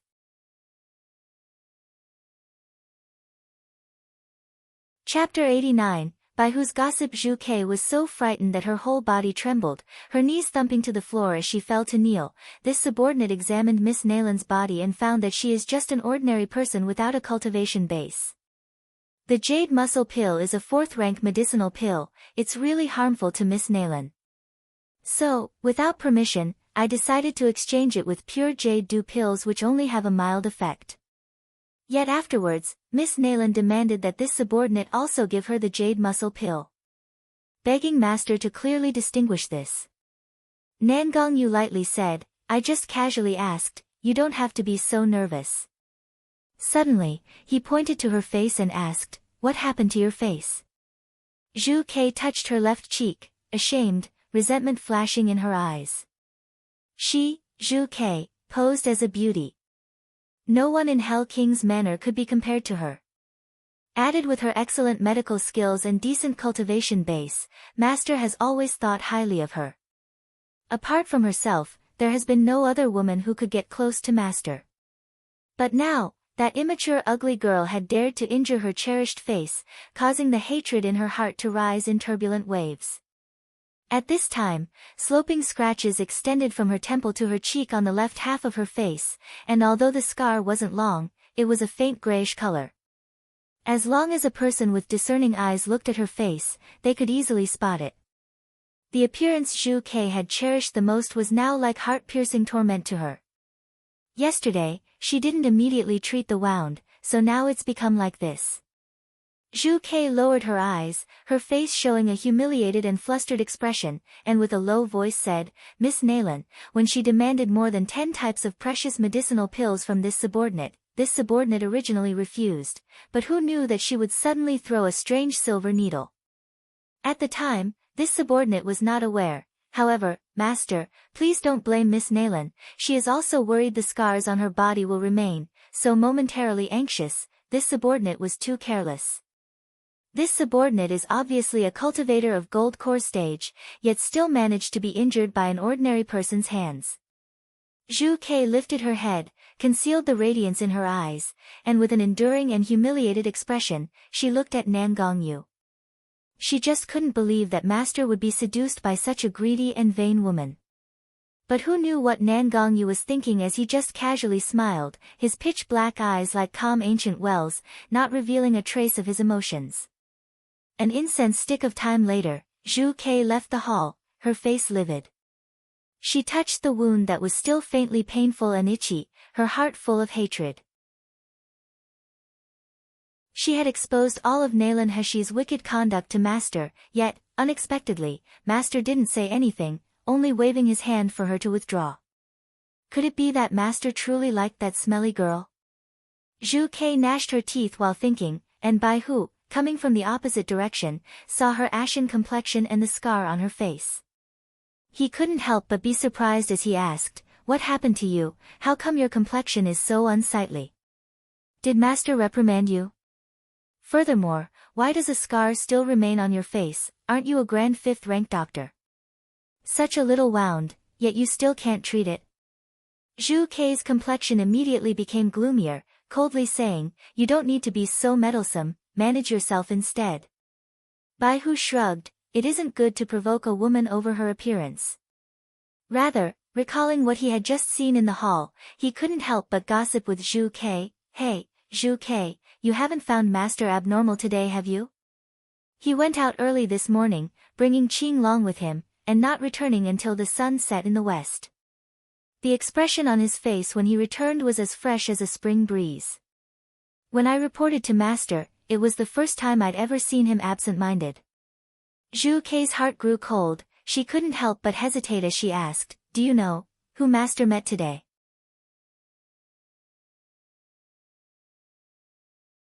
Chapter 90. Zhu Ke's ruined appearance. Bai Hu's mouth twitched. The whereabouts of Master isn't something we subordinates can guess about as we wish. However, to gossip once in a while is still possible. His eyes brightened and he couldn't help but say, although, did you see that on Master's mouth there was a small cut? After Zhu Ke heard this, an image suddenly appeared before her eyes showing that obvious cut on Master's lower lip. Tightly clenching her hands, her fingernails almost embedded themselves in her palms. Bai Hu was full of interest as he lowered his voice, excitedly continuing to gossip. In my opinion, that cut is absolutely caused by being bitten. Master certainly didn't bite himself, and with Master's strength now, if it's not that he voluntarily let them, then no one would be able to. You understand what I mean, right? I feel that the Master of these days is so unusual. This must be the sprouting of a spring heart. In other words, Master has reached that age after all. Shut up. Master's affairs aren't for a slave like you to recklessly start a rumor about. Zhu Ke suddenly shouted, shocking Bai Hu so much he jumped. Bai Hu noticed that her beautiful and cold appearance had completely become distorted, her body trembling, her eyes reflecting her rage. Master has such a heavenly appearance, how can common folk match up to him? If you dare babble nonsense again, don't blame me for being impolite to you. Finished speaking, she furiously turned away. Leaving Bai Hu standing alone with a face full of bewilderment, he blankly stared after her for half a day before saying in confusion, what happened? Wasn't this only a joke? Even Master doesn't mind, but why was Zhu Ke so unreasonable, like her tail was being stepped on? Zhu Ke angrily returned to her room, shutting the door with a bang. The rage in her heart couldn't be calmed, so she grabbed a porcelain bottle beside the door and fiercely threw it. In this world, no one is worthy enough for such a stunning master, especially that trash Nalan Heshi.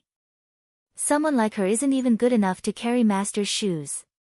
Zhu Ke's eyes abruptly became very fierce. If she really intended to seduce Master and block Master's road, then she would absolutely not allow that slut to live. One by one, the sounds of shattering porcelain echoed in the room, before finally, it helped calm Zhu Ke down. Sitting down in front of her dressing table, she withdrew 2 jade muscle pills that she had refined herself. One she used orally, and the other was dissolved into a liquid, which she then gently applied on her face. She only needed a quarter of an hour and her face would be restored to its original smooth and beautiful complexion. Zhu Ke sat anxiously in front of the glass mirror, looking at her own cold and elegant facial features.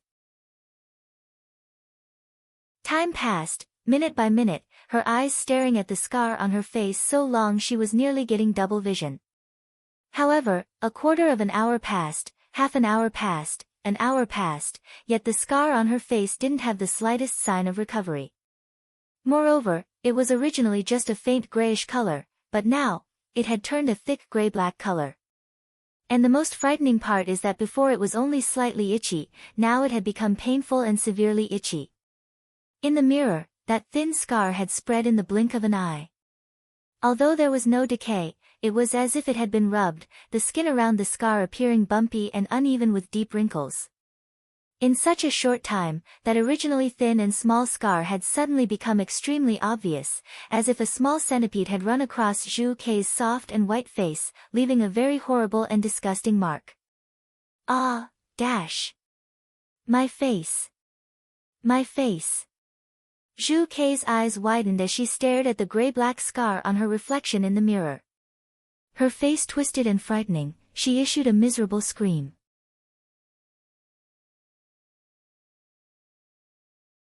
Chapter 91, Organizing her space. At this time, the He that was being hated and cursed by Zhu Ke had long forgot about this woman. Although she was unable to remove the seal, she was still busy rushing back and forth every day. First off, it was to experiment by planting spiritual herbs in her space. In order to become familiar with the spiritual herbs' medicinal properties and growth characteristics, He had ordered Mo San and the others to collect all kinds of basic lists on spiritual herbs from outside. These lists were mainly composed of commonly seen spiritual herbs, spiritual insects, spiritual beasts, and medicinal pills found in the Mi Luo continent. They didn't have detailed prescriptions and attributes, only rough explanations, some even had physical descriptions. For a common doctor in this world they were just like entry-level encyclopedias, without any real use, but for He, they were a big help. Relying on her own large sum of money to last, He brought the spiritual medicine lists, some spiritual herb seeds to be planted in her space, and didn't return. The ancient rhyme spiritual field in her space is able to shorten a plant's growth period 100 times. Just seeing the planted seeds begin to sprout a glossy green color and emit fresh spiritual energy made Dan Dan so happy. Mother, there's so many types of herbs that the air in Shumi Palace has become good enough to eat. Dan Dan wants more herbs, mother, plant a little extra, okay? He lazily stretched her body, and after drinking a mouthful of spring water from the spiritual spring, sighed, and unhappily said, I've been so busy these past several days and with difficulty have finally managed to plant so many hectares. You must really think of me as an old farming ox. Wah, but Dan Dan needs a lot of spiritual energy to be able to come out and meet mother. Dan Dan really wants to see mother and help mother beat bad people. She was most afraid of Dan Dan when it began to act cute, like a spoiled child, so heaving a sigh she said, okay, but these spiritual herbs have just started to sprout, wait until they mature, then they'll release a richer spiritual energy. At that time, apart from what I need for my medicine, the remaining spiritual herbs will all be given to you to eat. That's pretty good, right? Once He had managed to console Dan Dan, he finally stopped disturbing her. So after resting for a while, she continued to plant in a few areas. Looking at the field in her space, that was at this moment verdant and lush, He's face showed a smile. Apart from those areas of spiritual herbs, He had also planted a range of edible spiritual fruits and spiritual vegetables. These spiritual fruits and vegetables didn't have any special attributes, and they also didn't contain much spiritual energy, but as for taste, they were easily the most delicious. Because the time in her space didn't follow reason, the crops she had planted were already nearing maturity and she would be able to harvest them that night. But when her eyes fell on the vast expanse of empty black soil, she felt frustrated. The amount of spiritual herbs she had managed to plant today just weren't enough. The fact is, that after she feeds them to Dan Dan, there wouldn't be a single remaining spiritual plant left in the ancient rhyme spiritual field. But how could the blame be all hers? Doesn't farming require proper time and effort? How could she manage to finish sowing such a large area by herself? Not to mention, later she would have to harvest everything that had reached maturity, and then prepare the soil so that she could plant more crops. Just thinking about all that work made her head feel like it could explode. In the future, if she could find a hard-working, loyal, and capable person able to help with the farming, that would be nice. She had barely withdrawn from her space and opened her eyes, when she saw Shaoli enter the room, staggering as she carried a large basin filled with hot water. This little girl was still young, only 10 years old, but coupled with possible long-term malnutrition, it had left her looking thin and small, giving her the appearance of a 7- or 8-year-old child.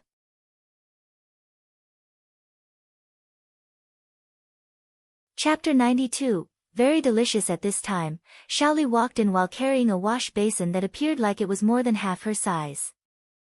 She quickly grabbed the basin, and removing a package of pastries from her space, she passed it to Shaoli, only saying, eat it. These days, She had often been making food in her space. With the large supply of food ingredients and seasonings available to her, she was able to make many different kinds of foods. Unfortunately, due to the existence of Dan Dan, that big stomach, no matter how much food she made, it was all devoured. Being able to bring food out from her space was very rare, and she had only managed it this time as she had done it secretly, withdrawing this package of pastries while Dan was distracted. Xiaoli was flattered as she looked at Heshi, yet she was unsure of what to do with the pastries she held in her hands. "Miss, such a good dessert must be expensive, right? You really want to give these to me to eat?" Even though the package containing the pastries was unopened, Xiaoli could smell their rich fragrance and sense a refreshing spiritual energy inside. Such a high-quality dessert like this would be sold in the intoxicated immortal restaurant. Even if Xiaoli worked for a lifetime, she still wouldn't be able to afford it, right? Heshi frowned. "If I let you eat it then just eat it, why so much nonsense?" Seeing that Xiaoli still looked fearful, her small face full of longing as she strongly endured her hunger, Heshi couldn't help but shake her head. "I made these myself. In the future, no matter how many you want to eat, I'll be able to give them to you, since you follow me. As long as you're well-behaved and obedient, I naturally guarantee that you won't have to worry about your clothes and food." Ah! Xiaoli's mouth opened in surprise as she stared at Heshi with eyes full of reverence. "Miss, you're a doctor with brilliant medical skills, yet you're actually able to cook spiritual food too. You're simply too awesome. That Xiaoli and brother are able to follow you, we're really blessed." After saying this, Xiaoli carefully opened the wrapping and reverently picked up a delicately shaped peach blossom cake, slowly placing it in her mouth. The peach blossom's fragrance mixed with the sweetness of the pastry as it melted in her mouth, while the rich spiritual energy that touched her tongue was absorbed into her body, leaving her with a feeling of relaxation. Xiaoli's eyes opened wide as she stared blankly with shock. As she chewed the pastry in her mouth with all her might, it was almost like she was itching to swallow her own tongue to savor every crumb. So delicious, it was really delicious. In this lifetime, she had never eaten such delicious food before. Even when her brother had once secretly brought her to their employer's house to eat expensive spiritual fruit, that fruit hadn't had 1/10 of the deliciousness contained in this cake. As soon as she returned to her senses, she realized that only 2 red bean cakes remained in the bag that she held in her hands, yet she still wanted to continue eating. Xiaoli's face flushed with shame, her voice filled with panic and anxiousness as she spoke. "Miss, I didn't mean to eat so many, but they were really delicious. You should punish me." "Calm down, it's only a few pieces of pastry."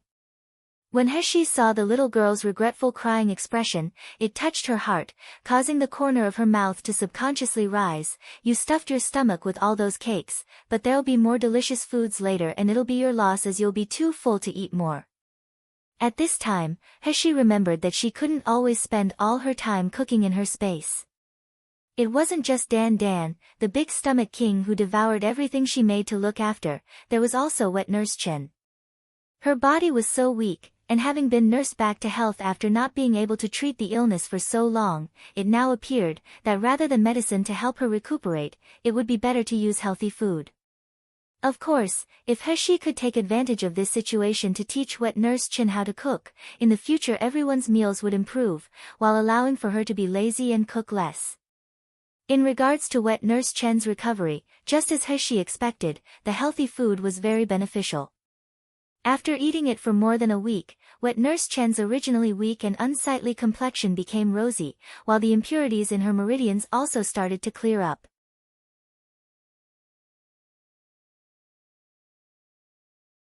Chapter 93, Large amount of perfect supplement soup. In addition to wet nurse Chen, Heshi also gave Shi Jia and the others a perfect supplement soup to use in conjunction with a detailed training program to build up their strength.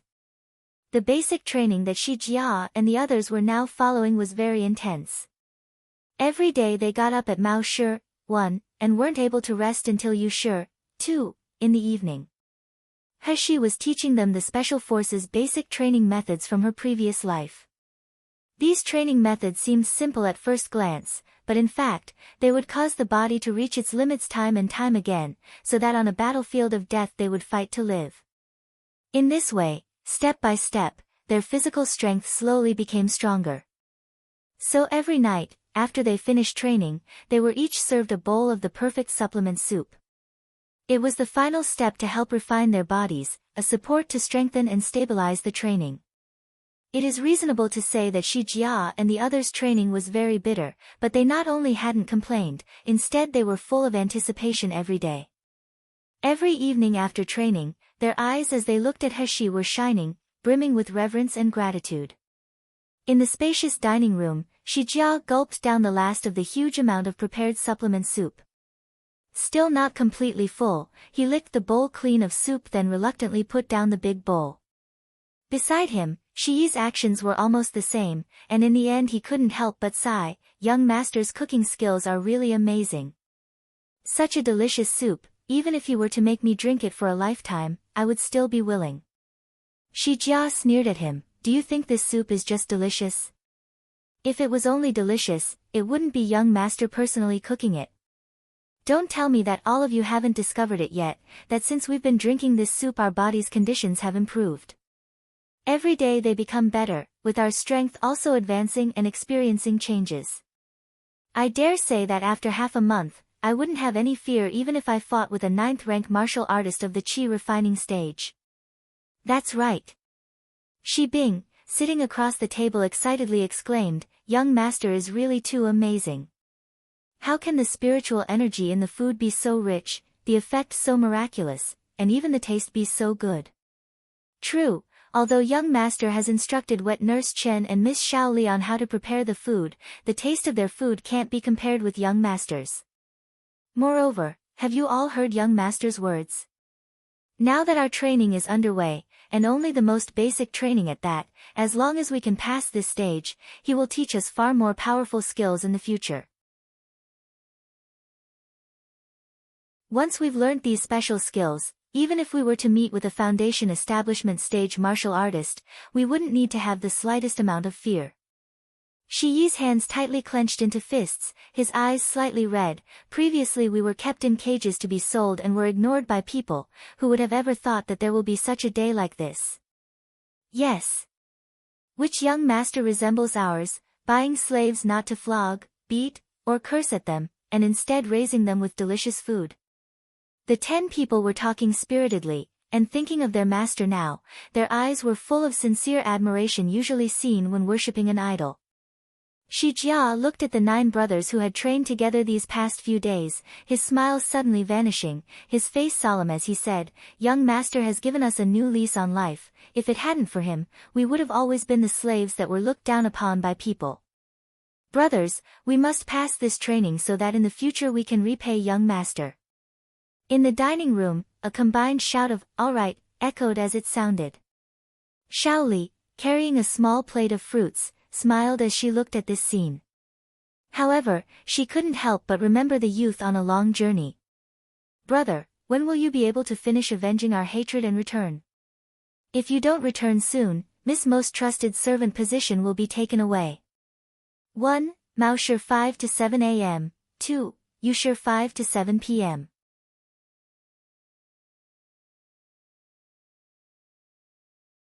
Chapter 94, Magical Hands That Can Revive the Dying. While Xiao Li, Shi Jia, and the others were thinking about He, she had at this time left the remote suburbs to come to the bustling Yanjing city, arriving at General Ouyang's manor.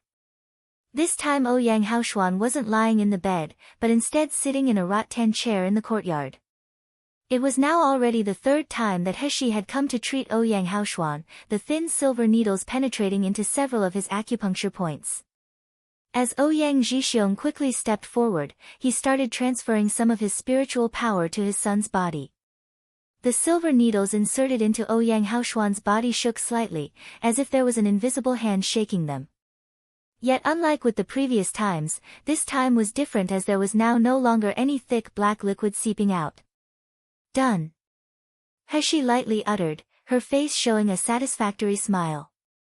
The youth's skin was as fine as white porcelain, almost transparent under the sunshine. When a shallow laugh sounded, the youth's whole person was surrounded by a faint golden light, the beauty stunning and dazzling people. As Ouyang Haoshuan reclined on the rattan chair he momentarily felt stunned, his heart feeling as if it was grabbed by something. With a ticklish, heavy pressure in his chest, his breathing started to unconsciously speed up. Ouyang Zhixiong was pleasantly surprised as he looked at He. Genius Dr. Shi, today we didn't see any poison seep out. Does that mean that Hao Xuan is already completely recovered? He nodded her head, and after returning the silver needles to her space, she then sat down beside Ouyang Haoshuan. Her voice was as ice-cold as her jade-like slender fingers as they grabbed Ouyang Haoshuan's wrist, gently pressing down on his veins. His wrist sensed the cool touch of those soft and slender fingers, more exquisite than mutton-fat white jade. Ouyang Haoshuan suddenly felt his whole body tense, and feeling like the hand on his wrist was actually pressed against his heart caused him to be unable to suppress the shudder that shook his body. He glanced at him strangely before she then withdrew her hand, saying, "The poison in young Master Ouyang's body has been completely removed, his broken tendons repaired, and his dantian is now able to once again accumulate spiritual power. Unfortunately, due to the fact that young Master's body has been declining for more than a year, his body is now extremely weak. Not just his body though, his meridians are also very fragile, so young Master Ouyang's body needs some time to exercise and recover completely." Ouyang Zhixiong nodded repeatedly, and looking at Ouyang Haoshuan reclining on the rattan chair, he could feel his eyes start to redden. His son had been lying on the bed for over a year, and with a pale complexion and an unshaven beard, the whole image he had portrayed was one of an abandoned beggar, completely dejected. Yet now, although Ouyang Haoshuan's body was still weak, he had regained his refined and proud demeanor, and with his eyes clear, his whole person now resembled a brilliant pearl. It seemed that compared to his previous disposition, the him of today was far more imposing. This is all thanks to Shiyu, the genius Dr. Shi with the magical hands capable of reviving a dying person with a miraculous method. Ouyang Zhixiong repeatedly thanked her, and ordering his people to carry out a large chest of crystal stones, he insisted that He accept it. He was raising a small pet that loved to eat crystal stones, so of course she was extremely short on funds. Since General Ouyang was so enthusiastic to give them, she certainly wouldn't argue with him and refuse. Yet it was now only proper to return politeness for politeness, so He treated Ouyang Haoshuan's body extra carefully.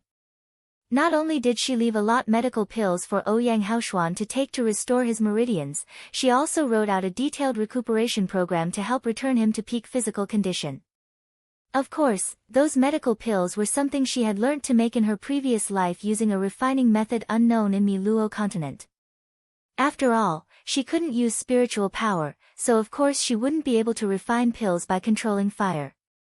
Ouyang Zhixiong's mind was finally at peace after He had accepted the remuneration, but he couldn't help but think that the black poison had almost completely eroded his son's body, making it near impossible for him to ever fully recover.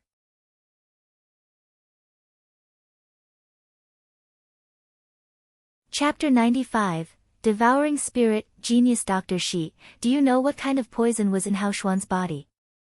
He's movements slightly paused and she was silent momentarily before finally saying, the poison found in young Master Ouyang's body was devouring spirit. This poison is extremely rare in Jinling country, it's colorless and tasteless, so it's very difficult to detect this poison in an ordinary martial artist. Once this poison is administered, it nourishes itself on the body's spiritual power, rapidly spreading throughout the entire body. For people infected with this poison, the meridians will rot inch by inch, while the dantian will gradually wither until all that remains of the person is a layer of skin, only then will they stop breathing. During this process, the person will feel like they're slowly being devoured by 1,000 ants, in such unbearable agony that they would wish for death. An ordinary person would absolutely be unable to endure it. When saying these words, Heshi's face had slightly blushed. This was because she wasn't able to find out any information about the devouring spirit poison. Rather, the information had come from Nan Gongyu, who had taken the bottle of poison with him, and several days later had ordered people to deliver a jade slip detailing the poison to her. Recorded on the jade slip was information regarding the devouring spirit's prescription and toxicity, with even a few detailed cases attached. With such a rare poison, she knew that within such a short period of time that she wouldn't have been able to find out such knowledge. Yet just recalling the shameless words that person had attached at the end of the jade slip caused Heshi's heart turn from gratefulness to resentment. That shameless bastard, who would like to think of him while lying awake restless and worried at night. Just dream on. Ouyang Zhixiong's and Ouyang Haoxuan's faces changed after hearing Heshi's explanation. Ouyang Zhixiong fiercely attacked a rock nearby, and after just hearing a bang, that rock that was as tall in height as half a person, instantly collapsed into dust. Who would be this vicious as to actually use devouring spirit to deal with my Ouyang family? He not only wanted to destroy Haoxuan, but also wanted to make our Ouyang family sink into a situation devoid of hope. Ouyang Haoxuan slightly moved his mouth as he sneeringly said, "No matter who is it, since they dared to plot against Ouyang Haoxuan, then there will be a day where I must make them repay what they owe 1,000 times." Heshi wasn't interested in participating in the Ouyang family's revenge, and since the illness was already cured, she was naturally ready to leave. However, just when she was about to go, she heard Ouyang Haoxuan gently call out to her, "Genius Dr. Shi, please stay a moment."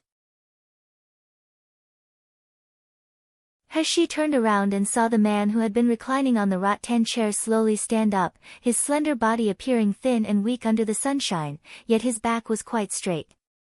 "Genius Dr. Shi, can I call you Shiyu?"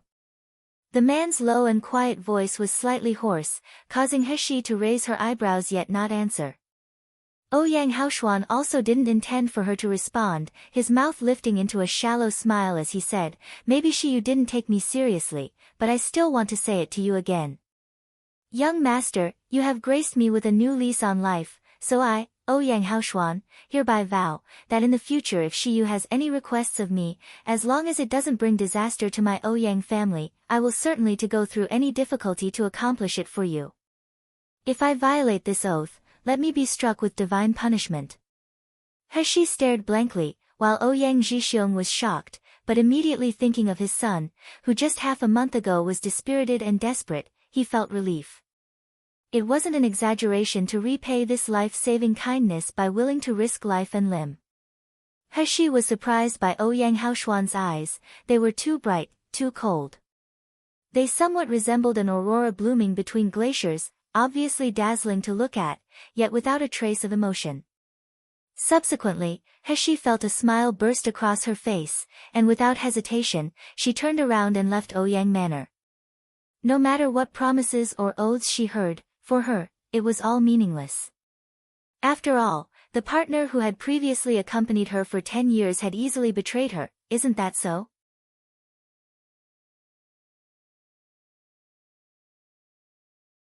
Chapter 96, Close Relationship. Heshi hadn't left Ouyang Manor for long when a carriage suddenly came from behind, rushing to catch up, before finally stopping in her path. A familiar snow-white horse stood in front of her, kicking its front hoof as it snorted arrogantly with its nose. The corner of Heshi's mouth flattened and sure enough, soon the carriage's curtain lifted, revealing Nangong Yu's face which could turn all living things upside down. "The distance from Yanjing City to the remote suburbs is quite far, it would be better to let me send you Xi'er." Heshi didn't hesitate in refusing, "We're not going in the same direction, it's too troublesome." Nangong Yu slightly smiled as he leisurely spoke, "Who's not going in the same direction?" "This king just happens to be going to Tsang Mountain to attend to some business." "Xi'er, if you're not going to get in, then this king will just have to force you like last time."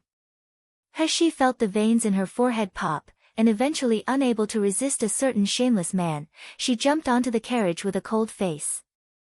Before getting on though, she couldn't help but glance towards the man driving the carriage. Rather than seeing Qing Long, a refined-looking gentleman wearing moon-white brocade robes was sitting in the driver's seat.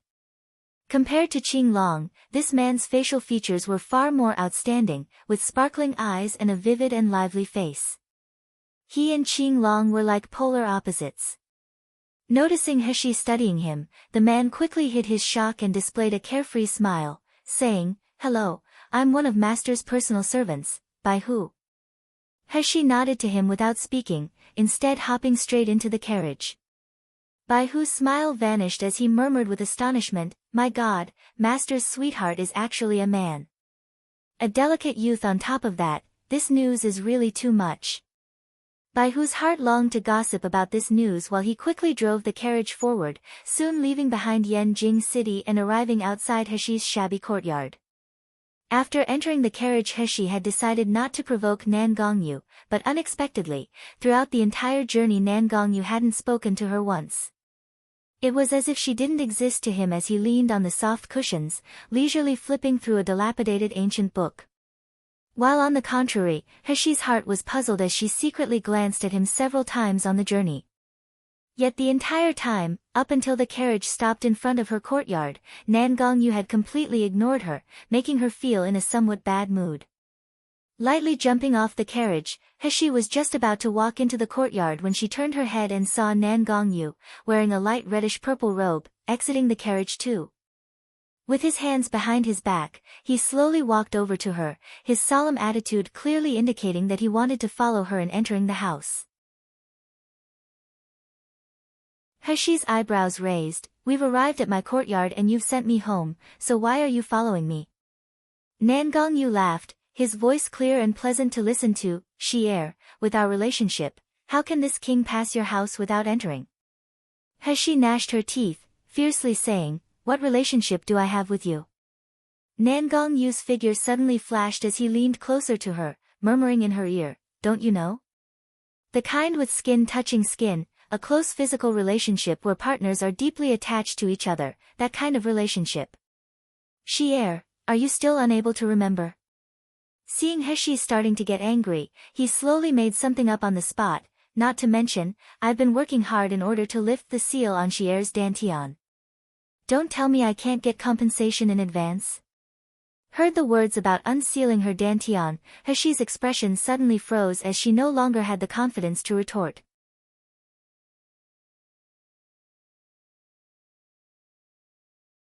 Chapter 97, Spiritual Kitchen Expert. Unsealing her dantian to enhance her strength was her top priority at the moment.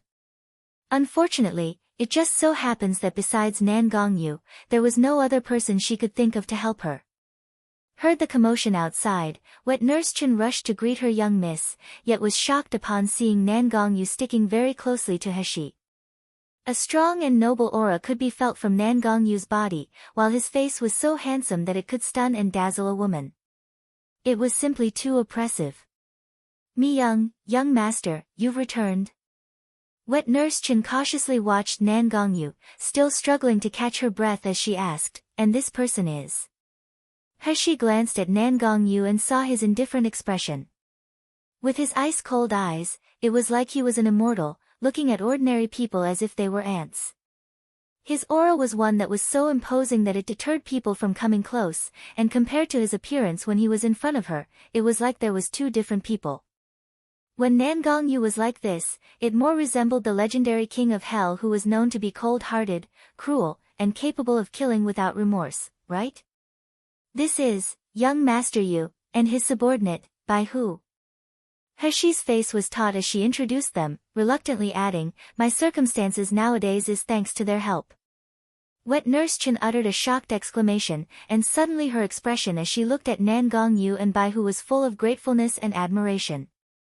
Heshi had purposely spoken vaguely, letting Wet Nurse Chun mistakenly believe that Heshi was able to escape from Gluttonous House, and to now also be able to have such strong skills, due to Nan Gongyu.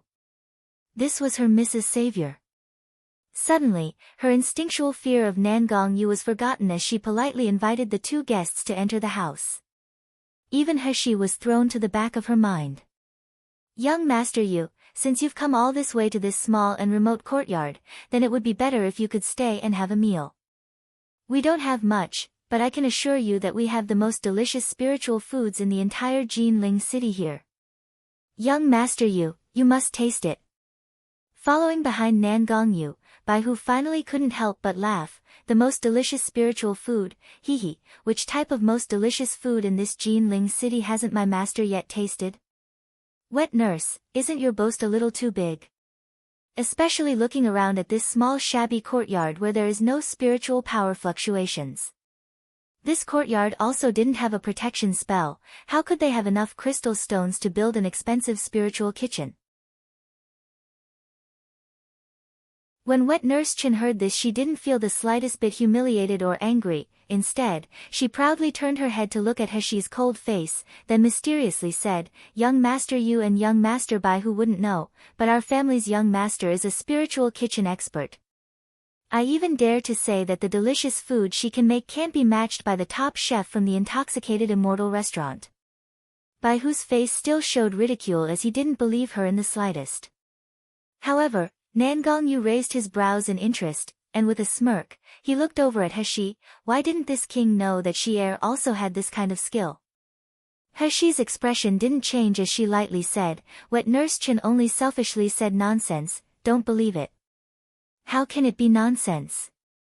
Wet Nurse Chin said anxiously, "Me young master, anyone in this courtyard who's eaten your cooking has highly praised it. If this old slave has lied, then let heaven's thunder strike me.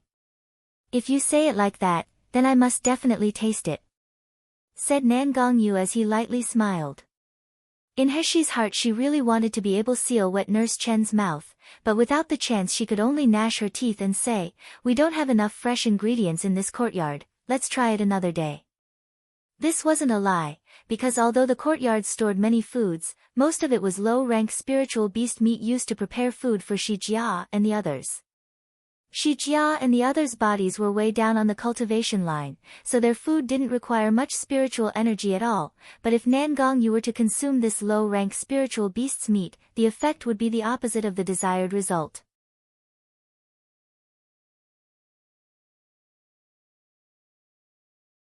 Chapter 98, Freeloader. Nan Gongyu only said 2 words, "Bai Hu." Bai Hu immediately revealed a pained face. He absolutely didn't believe that this cute little boy could cook delicious food, but since master had given him an order, he had no other choice but to carry it out. Half an hour later, Heshi looked at the kitchen piled full of a large quantity of high-quality foods, including fresh and rich spiritual beast meat filled with spiritual energy. She simply didn't know what to say. But when she saw Bai Hu's doubtful eyes and Nan Gongyu's meaningful sneer, her heart suddenly surged with haughtiness. Humph, this group of stupid people, daring to doubt her top-level cooking, just wait until later when you'll want to swallow your tongues to savor every bite. Heshi quickly collected the spiritual beast meat into her space, leaving only a fragrant mountain pig and some condiment ingredients on the bench.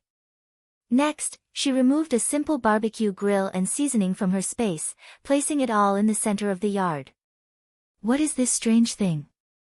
Bai Hu muttered. "Isn't cooking supposed to be done in the kitchen with a condensed spiritual power flame?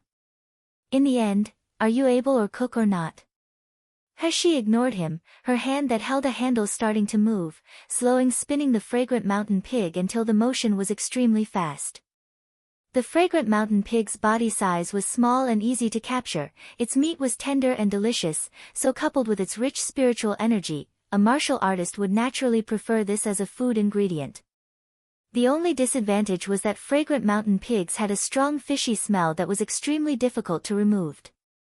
Of course, a high-level chef would be able to get rid the smell, but using that kind of method would make the spiritual energy in the food almost entirely disappear. That Bai Hu choose this kind of ingredient was to obviously make it difficult for Heshi so that he could see her humiliated. At this moment, they could only see her using water to rinse the pig meat without adding any special herb ingredients to get rid of the smell, causing a sneering expression to subconsciously appear on their faces. However, in the next moment, the contempt in Bai Hu's eyes changed into astonishment. He didn't know when, but more than a dozen silver needles had appeared in Heshi's hand. Her actions were extremely quick as she inserted the needles into the pig meat. The meat that was originally still overflowing with spiritual energy was now covered by something similar to an invisible barrier, firmly locking all the spiritual energy inside of it. Heavens, this is possible. Heshi didn't pay any attention to Bai Hu's exclamation. Instead, her hands started moving faster, and after ensuring that the spiritual energy in the spiritual beast meat wouldn't be lost, she began to empty the fragrant mountain pig's abdominal cavity. Next, she quickly filled the inside with all kinds of herbs and fruits, using snow ginseng to get rid of the smell and increase the flavor. Following that, she then got Shaoli to come help her, smearing it layer by layer with all kinds of seasonings that were just mixed a few days ago. Bai Hu watched on with a stunned expression. He had never seen someone cooking fragrant mountain pig with such a method before. As Heshi's slender and elegant fingers moved, it was very natural. Comparable to moving clouds and flowing water, it was extremely pleasing to the eyes to watch and helping to greatly increase a person's appetite. It was enthralling, yet Heshi suddenly lifted her head and beckoned towards him. "Burn the charcoal in the grill." "You're ordering me to burn the charcoal?" Bai Hu exclaimed, "But I'm Master's personal bodyguard, the majestic Hell King manners. You can't even light the charcoal." Heshi looked at him with contempt, then looked at Nan Gongyu. "All your people in Hell King's manor are freeloaders?" Bai Hu suddenly burst into tears. In his heart he shouted, "How can I be a freeloader? I'm the one who bought this fragrant mountain pig. I bought it. I bought it." But when he made contact with his master's deep eyes, Bai Hu became terrified and obediently threw a fireball into the grill to light the charcoal. It just so happened that he was a martial artist with a double attribute that included golden fire. Soon, the charcoal started heating up, and once it had reached a sufficient temperature, Heshi placed the pig meat on the grill and began to slowly turn it.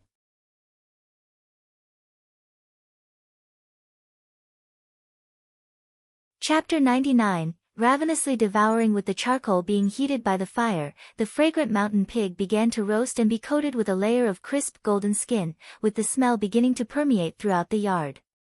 Bai Hu, in accordance with Heshi's requirement, was standing on the side to moderate the temperature of the charcoal, swallowing from time to time as he stared without blinking. Suddenly, his stomach issued a loud gurgling sound, making Xiao Li, who was standing nearby, chuckle when she heard it. This in turn made Bai Hu's face instantly redden. "This is too shameful. Yet, what smell is this? How can it be so fragrant, causing a person to be so tempted to taste it?" Bai Hu couldn't help but secretly glance at his master. His master was completely focused on the busy youth tending the grill, his eyes shining brilliantly, as if he was looking at a potential treasure. Taking advantage of the time it took to roast the fragrant mountain pig, Heshi quickly made a salad and some soup. The ingredients and methods used for making both were simple. The ingredients were grown in the ancient Rhyme spiritual field, helped to grow with water from the ninth secluded spiritual spring, and after adding seasoning, the food would be delicious and rich with spiritual energy. It completely couldn't be compared with ordinary spiritual food. When Xiaoli passed by Hu as she walked over carrying 2 bowls of the prepared dishes, a tantalizing fragrance assaulted his nostrils, the roast meat so fragrant it caused Bai Hu to gulp and feel agitated. "Hey, you can eat now." Nan Gongyu returned to his senses when he heard Heshi call out, and looking up, he caught sight of a white robe and an elegant girl's face filled with a light smile. With picturesque features, her eyes shined like stars. On the table, tendrils of fragrance curled around the simple food, while the girl's originally somewhat glacial features had now become soft and warm. This was just like a warm family. Nan Gongyu stepped forward, and sitting down at the table, he picked up the chopsticks in front of him to taste the food. The taste of the fragrant and tender pig meat lightly spread across his tongue, and with the fresh and rich spiritual energy accompanied by a slightly spicy flavor, it instantly stimulated the sensitivity of his taste buds. It was as if there was a gentle trickle of energy slowly being absorbed into his body, causing the fatigue in his body and spirit to gradually be swept away. Heshi sat on the other side of the table with a hand under her chin. She was beaming as she looked at him. "How's the taste?" Nan Gongyu lightly replied, "Not bad." "Humph, not bad. You say that, but your hand is moving so fast to eat. Isn't this like you're ravenously devouring the food? Wait a minute, you're actually going to directly use your hands to grab the roast meat? Aren't you His Highness Hell King, the idol of every girl throughout all of Jinling, and yet you're eating so vigorously like this? What about your image?" In the time it takes to burn a short stick of incense, the 3 dishes and serving of soup on the table were all eaten clean by Nan Gongyu.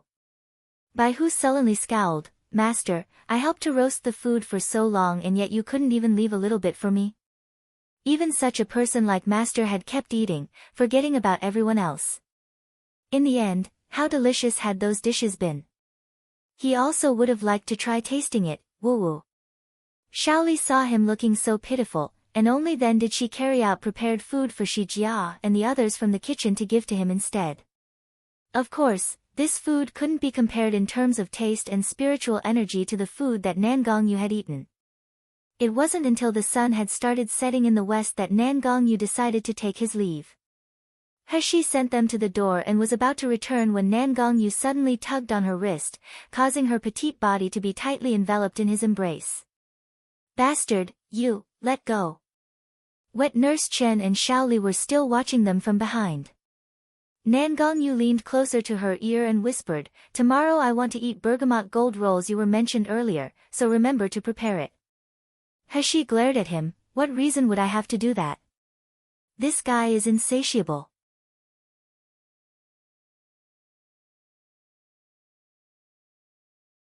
Chapter 100, People from Nayland Manor. Nan Gongyu looked down at her with a gentle and warm smile. "Also, the snacks that your little servant had spoken, I want to try every type of them."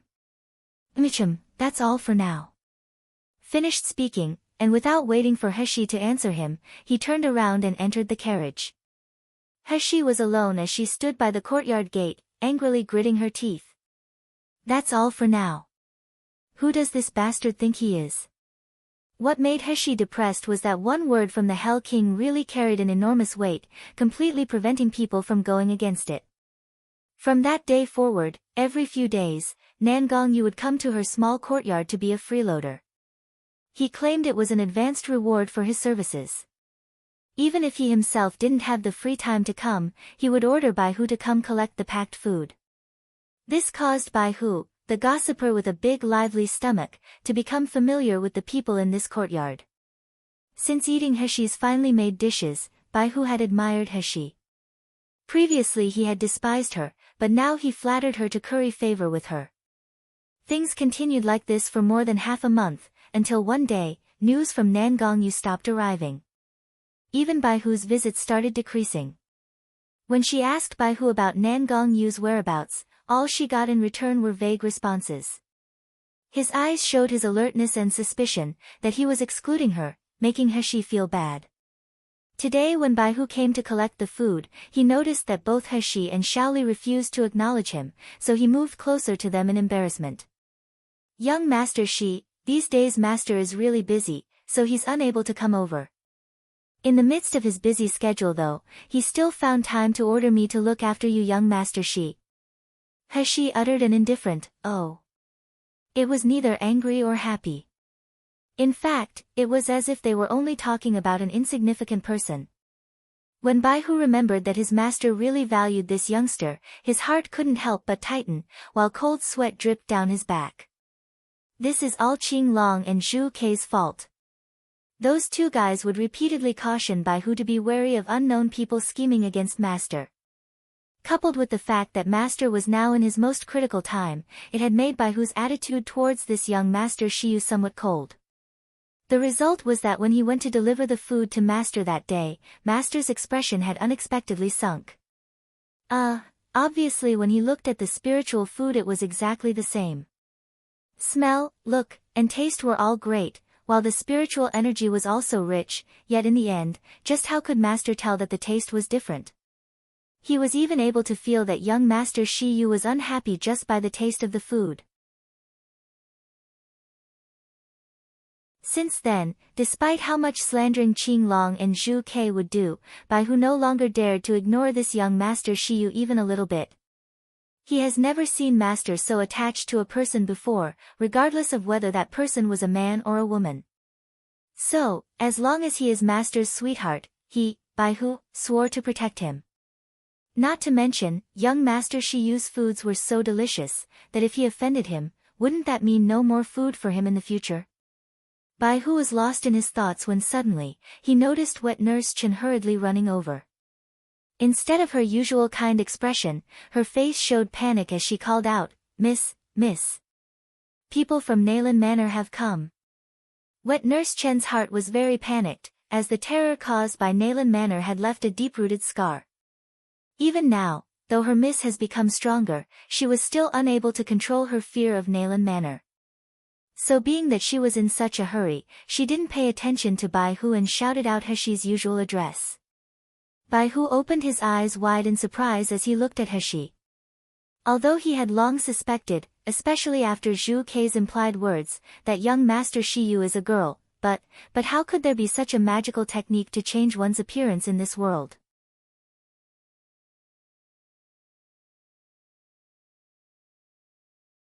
Chapter 101, Damaging Nalan Manor's reputation. His cultivation base is so high, yet he unexpectedly couldn't tell at all that this person is a woman disguised as a man. He didn't panic, because for her, Bai Hu knowing her true gender was simply an insignificant matter. However, just thinking about Nalan Manor, and also Nalan Feishue, who caused the death of Nalan He, the corner of her mouth raised slightly, revealing a cold expression. Her hand gently moved, like the flutter of a thin cicada wing, and suddenly a human skin mask appeared in her hand. After lightly wiping her face, she then applied the mask. In the next moment, her youthful delicate skin, with an elegant and beautiful appearance, had now transformed into that of an ugly girl. Her complexion was now malnourished and sickly, with her skin dried up and swollen around her eyes. Bai Hu looked stunned as he pointed at He's face, speechless for half a day. At this moment, a rough and fierce roar burst forth from the door. "Get off! Don't you know who I am? How dare you block me, you all must be really impatient to die." The backyard's gate was savagely pushed open, and an unusually tall and sturdy man dressed in blue walked in with large strides. From his appearance, he looked to be around 40 years old. With a fierce-looking face and the tip of his eyes slightly squinting, he emitted a ruthless aura. This man's name is Qin Lu. He's a slave from Nalan Manor and was one of Zhang Dezhong's men. Due to the disappearance of Zhang Dezhong some time ago, Qin Lu had filled the gap of his absence and was promoted to head butler. He was currently very proud of his success. However, once Bai Hu saw him, his face revealed nothing but disdain. This man was merely trash on the third rank of the qi refining stage. If he were to be assigned a place in Hell King Manor, he wouldn't even be able to find work sweeping the floor at the most remote courtyard. Wet Nurse Chin was terrified, yet still quickly walked forwards and blocked him, saying, "Butler Qin, we are honored by your presence, but whatever is the matter? It's better to tell this old slave will then pass it on to Mississippi.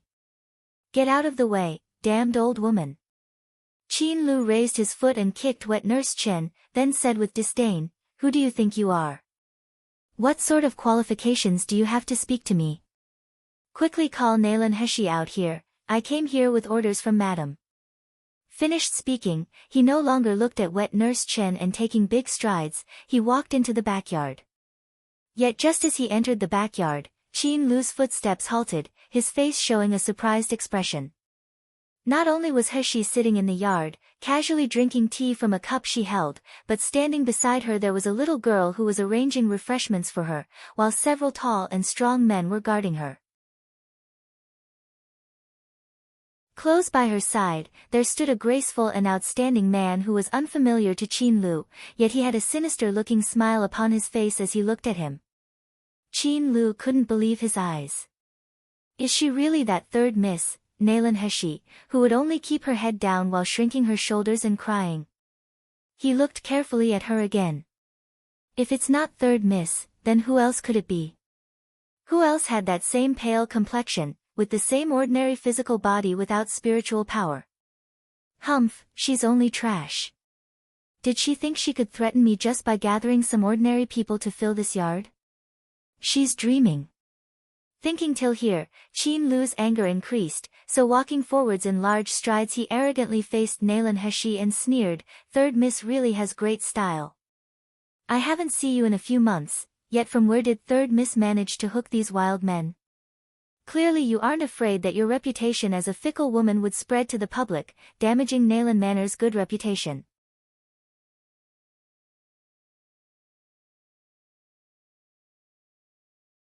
Chapter 102, Properly Teach You a Lesson. He hadn't yet responded when Bai Hu suddenly burst into laughter. "Nalan Manor's good reputation? I'm really sorry, but how come I didn't know about Nalan Manor's good reputation? Didn't the second miss from your Nalan Manor, Nalan Feishue, seduce young Master Zhu Zhongba from the Zhu family? The news that she stripped him using violent means has already spread everywhere. still using her strength against him, even though you can tell with one look that Zhu Zhongba is trash. TSK, the people from Nalan Manor are really well educated. Once Qin Lu heard Bai Hu's words, his face turned red. With his eyes expressing how humiliated and angry he was, his body slightly trembled with his rage. Even He wore a surprised expression on her face. Oh. It was unexpected that the rumor had spread to such a wild degree that it has already reached Yanjing City. This news really pleased her because if it wasn't thanks to Bai Hu, she never would have heard such amusing news as she had been busy lately with sorting out her space, and helping Shi Jia and the others with their training. Thinking of this, she raised her head and glanced at Bai Hu with appreciation. Bai Hu straightened his posture, immediately beaming with joy. Young Master Shiyu, wrong, it should be Miss Nalan. She's finally not angry anymore, there'll be no problem with the food in the future now. Qin Lu finally recovered his wits and wanted to rush over to give Bai Hu a lesson right away. However, the atmosphere focused around Bai Hu couldn't help but cause him to shudder. Although Bai Hu had restrained the power in his cultivation base, due to his rank, it was impossible for it not to make an impact, resulting in Qin Lu instinctively feeling fear.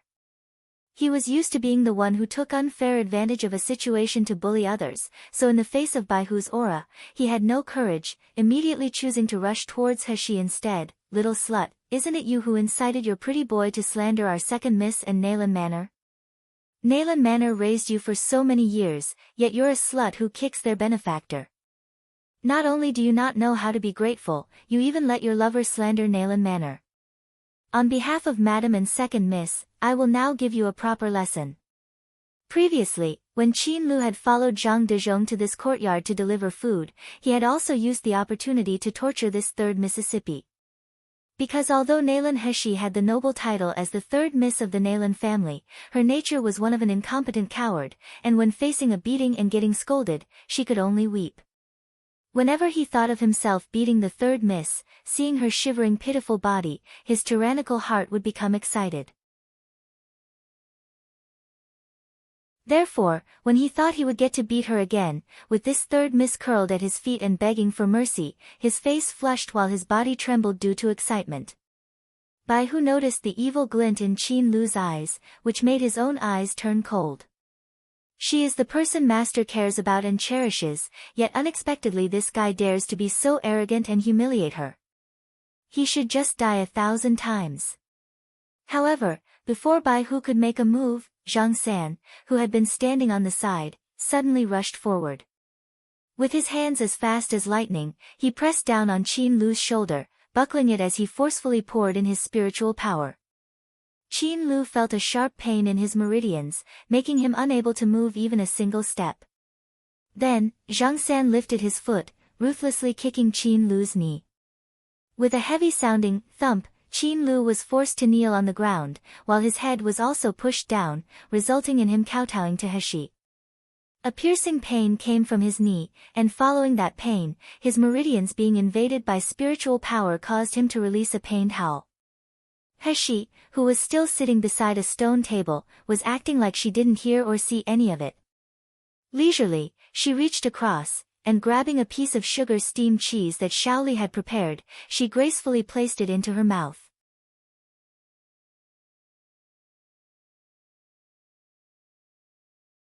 Chapter 103, I'll let you die ugly. This sugar steamed cheese made use of the spiritual fruit and spiritual flowers from her space. Specially mixed with water from the 9th secluded spirit spring, its flavor was fresher and more delicate compared to the famous desserts from her previous world.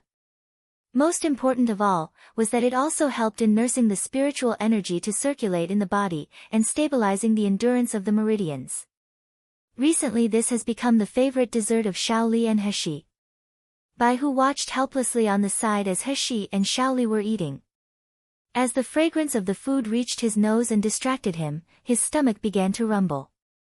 Finally, Shaoli couldn't stand his pitiful expression any longer, and after obtaining permission from He, she then carried a few desserts over to him while beaming. At this time, Qin Lu, who had been howling due to the sharp pain he felt, slowly came to his senses. Struggling with all his might, he twisted around to see who the person was that had pressed him into the ground. His face was distorted from his anger, but suddenly, shock was visible in every feature instead. Zhang San, unexpectedly, it was Zhang San. However, his cultivation base was only at rank 2 of the qi refining stage. How could he beat him? With a sneak attack, right? This must be because he was momentarily unguarded, so Zhang San used that opportunity to smoothly attack him, that's all. Thinking till here, Qin Lu shouted loudly in anger, Zhang San, you dog, don't you know who I am? I'm currently the external manager for Nalan Manor. Did you dare touch me because you've eaten leopard guts? Release me immediately, did you hear me? Otherwise I will make it so that you die in an extremely ugly way. Qin Lu's duty as an external manager is to manage this outside courtyard, so it can be said that every slave belonging to Nalan Manor staying in this courtyard, including Zhang San and the others, were all his subordinates. It was up to him how he wished to handle them, therefore he was furious. Zhang San's eyes showed a carefree smile, and with a deep voice he said, Qin Lu, who do you think you are? I now only recognize young miss as my master. The moment that Zhang San became controlled by Heshi, his state of mind was completely lost. At first, he had been filled with despair at the thought of spending his lifetime as an ignorant and unfeeling puppet. However, with the passage of time, his consciousness had become clearer, and apart from not being able to go against Heshi's commands or hurting her, himself and the others were gradually no different from ordinary people. Furthermore, once they drank Mrs. Special herbal drink, Zhang San and the others were pleasantly surprised as their cultivation bases started to rise after being stagnant for a long time. Zhang San, who had had the highest cultivation base amongst them, finally managed to break through to rank 3 of the qi refining stage. Afterwards, Zhang San and the others were fiercely dedicated to serving Heshi as their master. Not just an insignificant manager from Nalan Manor, but even if the madam from Nalan Manor personally came, they were only willing to obey Mrs. commands. After hearing Zhang San speak, Qin Lu just stared blankly. Then, due to his anger, he started trembling all over, his spiritual power even began to sharply increase. No matter how much he thought about it, he just couldn't understand. Zhang San is a slave from Nalan Manor, and previously he was respectful towards him. How can he now be such a traitor, acting like a dog that kneeled and licked that useless third miss? So the next moment, the spiritual power in Qin Lu's body suddenly burst forth, and fiercely shaking off Zhang San's suppression, he sent him flying with a kick.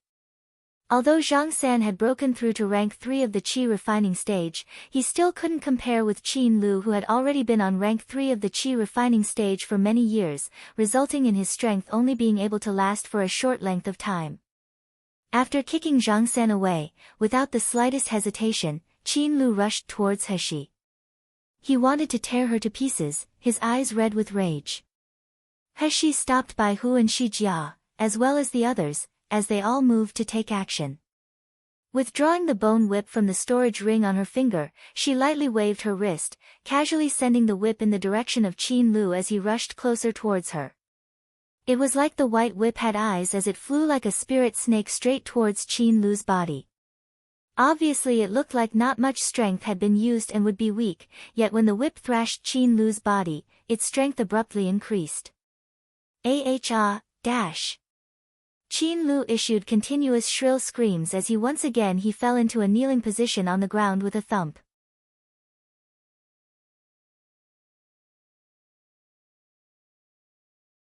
Chapter 104, Vicious Woman Who Treats the Concubine's Daughter Severely. The whip landed accurately on Qin Lu's body like rain, and no matter how much he used his spiritual power to dodge, he was unable to avoid the whip that made him feel like his flesh was being torn.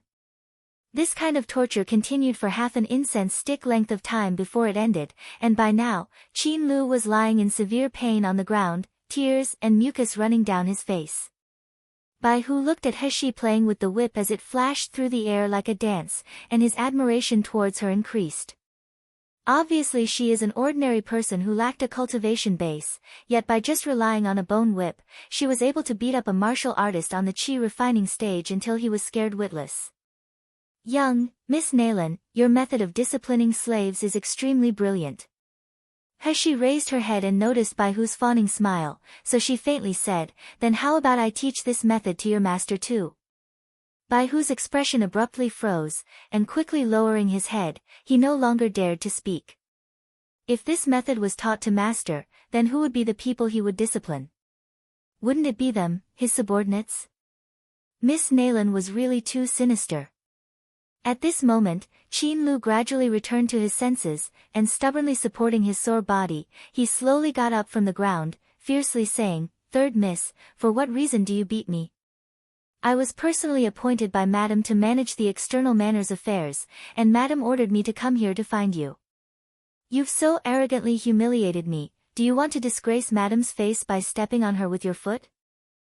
She sneered, her face not showing the least bit of fear like Qin Lu had anticipated. Instead, there was only coldness and contempt. Who do you think you are to be able to stand on behalf of Madam's face? Seeing the displeasure revealed in Qin Lu's expression, the contempt in Heshi's eyes increased. I'll tell you now, you're merely just a dog from Nayland Manor, and I, even if not favored, is still Nayland Manor's third Mississippi. You, as a dog, has dared to run in front of your owner to bark. I'm simply teaching you what is right and proper, so even if you were to complain in front of Madam, what do you think what she can do for you? Hee hee. Wouldn't it be better if I ordered people to make this matter public? I can tell them that the Madam of Nayland Manor incited butler Qin Lu to come to my courtyard to behave atrociously, even threatening to beat me up. We'll see at that time if the people of Yanjing City feel that I am arrogant, or comment that the kind and virtuous Madame Nayland is in fact actually a black-hearted and vicious wife who treats the concubine's daughter severely. Baihu standing on the side excitedly volunteered himself, I'm an expert in spreading gossip for this kind of matter. Miss Nayland, you just give this matter to me to handle. I promise that in less than half a day, Madame Nayland's new reputation will be known by everyone, even the people in Imperial City won't be left out. Heshi almost choked on the tea she was drinking when she heard what was said. She really hadn't expected that the Hell King's personal bodyguard would have a hobby of gossiping like a meddling old woman. Whereas for Qin Lu, once he heard these words his complexion became extremely ugly, his heart filling with panic. Madame Nayland maintained a noble and benevolent appearance in Yanjing City. If her reputation was ruined because of him, he didn't dare imagine the consequences. Moreover, this time the Madam had purposely ordered him to ask Third Miss to return. This Third Miss currently still had value as a commodity, so Madam would absolutely not dispose of her yet. Ultimately, the only one with bad luck is him. Thinking of this, Qin Lu felt cold sweat drip down his forehead, his eyes flashed, and finally he lowered his head, unwillingly saying, Third Miss, please don't talk nonsense. Madam is most fair and benevolent when handling affairs, she absolutely wouldn't treat a concubine's daughter severely. Just a moment ago, I was the one who was too rude and impetuous, offending Third Mississippi. I ask Third Miss to please forgive me.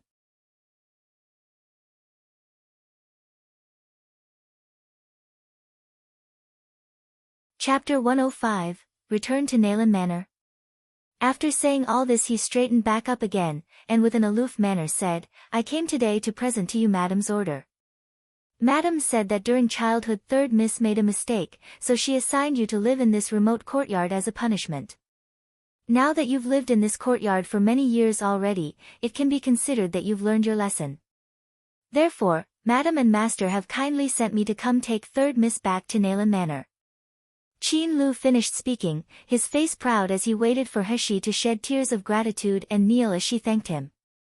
One must know that returning to Nayland Manor, or remaining in this courtyard, the treatment she would receive is like heaven and earth. Nayland Heshi was abandoned from an early age and lived a life worse than the servants. Now that she was finally able to return, she would definitely be insane if she wasn't happy. Wet Nurse Chen, who was standing nearby, gently exclaimed in joy, her eyes tearful as she murmured, Miss, did you hear that? Master is finally taking you back, Master is finally acknowledging you. The expression in Qin Lu's eyes became more arrogant, it faintly carried contempt over her misfortune. Nayland Heshi and this old woman didn't know, but how could she live comfortably after returning to Nayland Manor? It would be like dying without a burial place instead. At that time, his suffering and humiliation from today could be repaid. Qin Lu grew excited as he thought of this, but after waiting for a long time, the anticipated gratitude didn't come. As he raised his lowered head, he came into contact with the sarcastic expression in Heshi's eyes. Obviously that was the same thin and shallow face as a moment ago, yet unknown when, those eyes had become as sharp as a cold blade, radiating a chill capable of absorbing a person's soul. Qin Lu's whole body felt like ice as he shuddered, and before he had a chance to speak, Heshi had already started to unhurriedly talk. "Oh, receive me back at Nayland Manor? This is Madame Nayland's order, right?" Yes, that's how it is, so."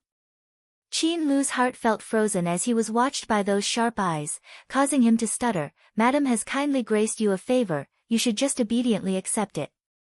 Not too early, not too late, yet it's only now that she shows her kindness. Does she regard Heshi, as a 3-year-old child?" Heshi laughed coldly. "I'm unsure though, is this act done out of kindness or maliciousness?" The next moment her voice was filled with killing intent. "Unfortunately, it's merely an insignificant Nayland Manor, yet now they want me to return. That all depends on whether I'm willing to return or not." Qin Lu's complexion changed as he bellowed, "Third miss, you've been given face by Madame allowing you to return, but you have no shame. You're just an illegitimate child from a lowly and shameless woman. You're one who still kneels at our feet asking for food, or have you forgotten that? You still think of yourself as a miss from Nayland Manor? Pooh. Wait for a bit and Nayland Manor will remove you from the family registry. We'll see how long it will take for you to die then." Qin Lu's voice was cut off with a grunt, his body forcefully lifted off the ground by a single hand at his throat. He opened his mouth wide and issued a caw-caw sound, his whole face turning a mottled purple and red. Staring at the thin and weak little girl's hand which held him suspended, his eyes showed his shock and fear. Heshi smiled slightly at Qin Lu and asked with a gentle voice, "By who, your master? How does he deal with insubordinate slaves who bully their master?" Bai Hu gazed coldly at Qin Lu whose throat was still gripped by Heshi, and sinisterly said, "Its execution by 1,000 cuts of course, then crushing the bones and scattering the ashes. This kind of filthy guy, don't tell me he will have to remain and keep dirtying my eyes?" Qin Lu suddenly opened his eyes wide. They were filled with fear as he struggled with all his might and shouted with a hoarse voice, "You wouldn't dare. Madam will not let you off. We still don't know who's willing to let who off." Invisible needles appeared like magic in Heshi's hand, then suddenly, she jabbed them directly into his brain. "You're tuning into the Blissful Bookshelf YouTube channel. We're so grateful for your support and don't forget to subscribe to join us on this incredible journey through captivating stories. Your generosity through donations truly makes a world of difference, as it's the primary source of revenue that allows me to expand and enhance this channel for you. Thank you from the bottom of my heart for being a part of this adventure."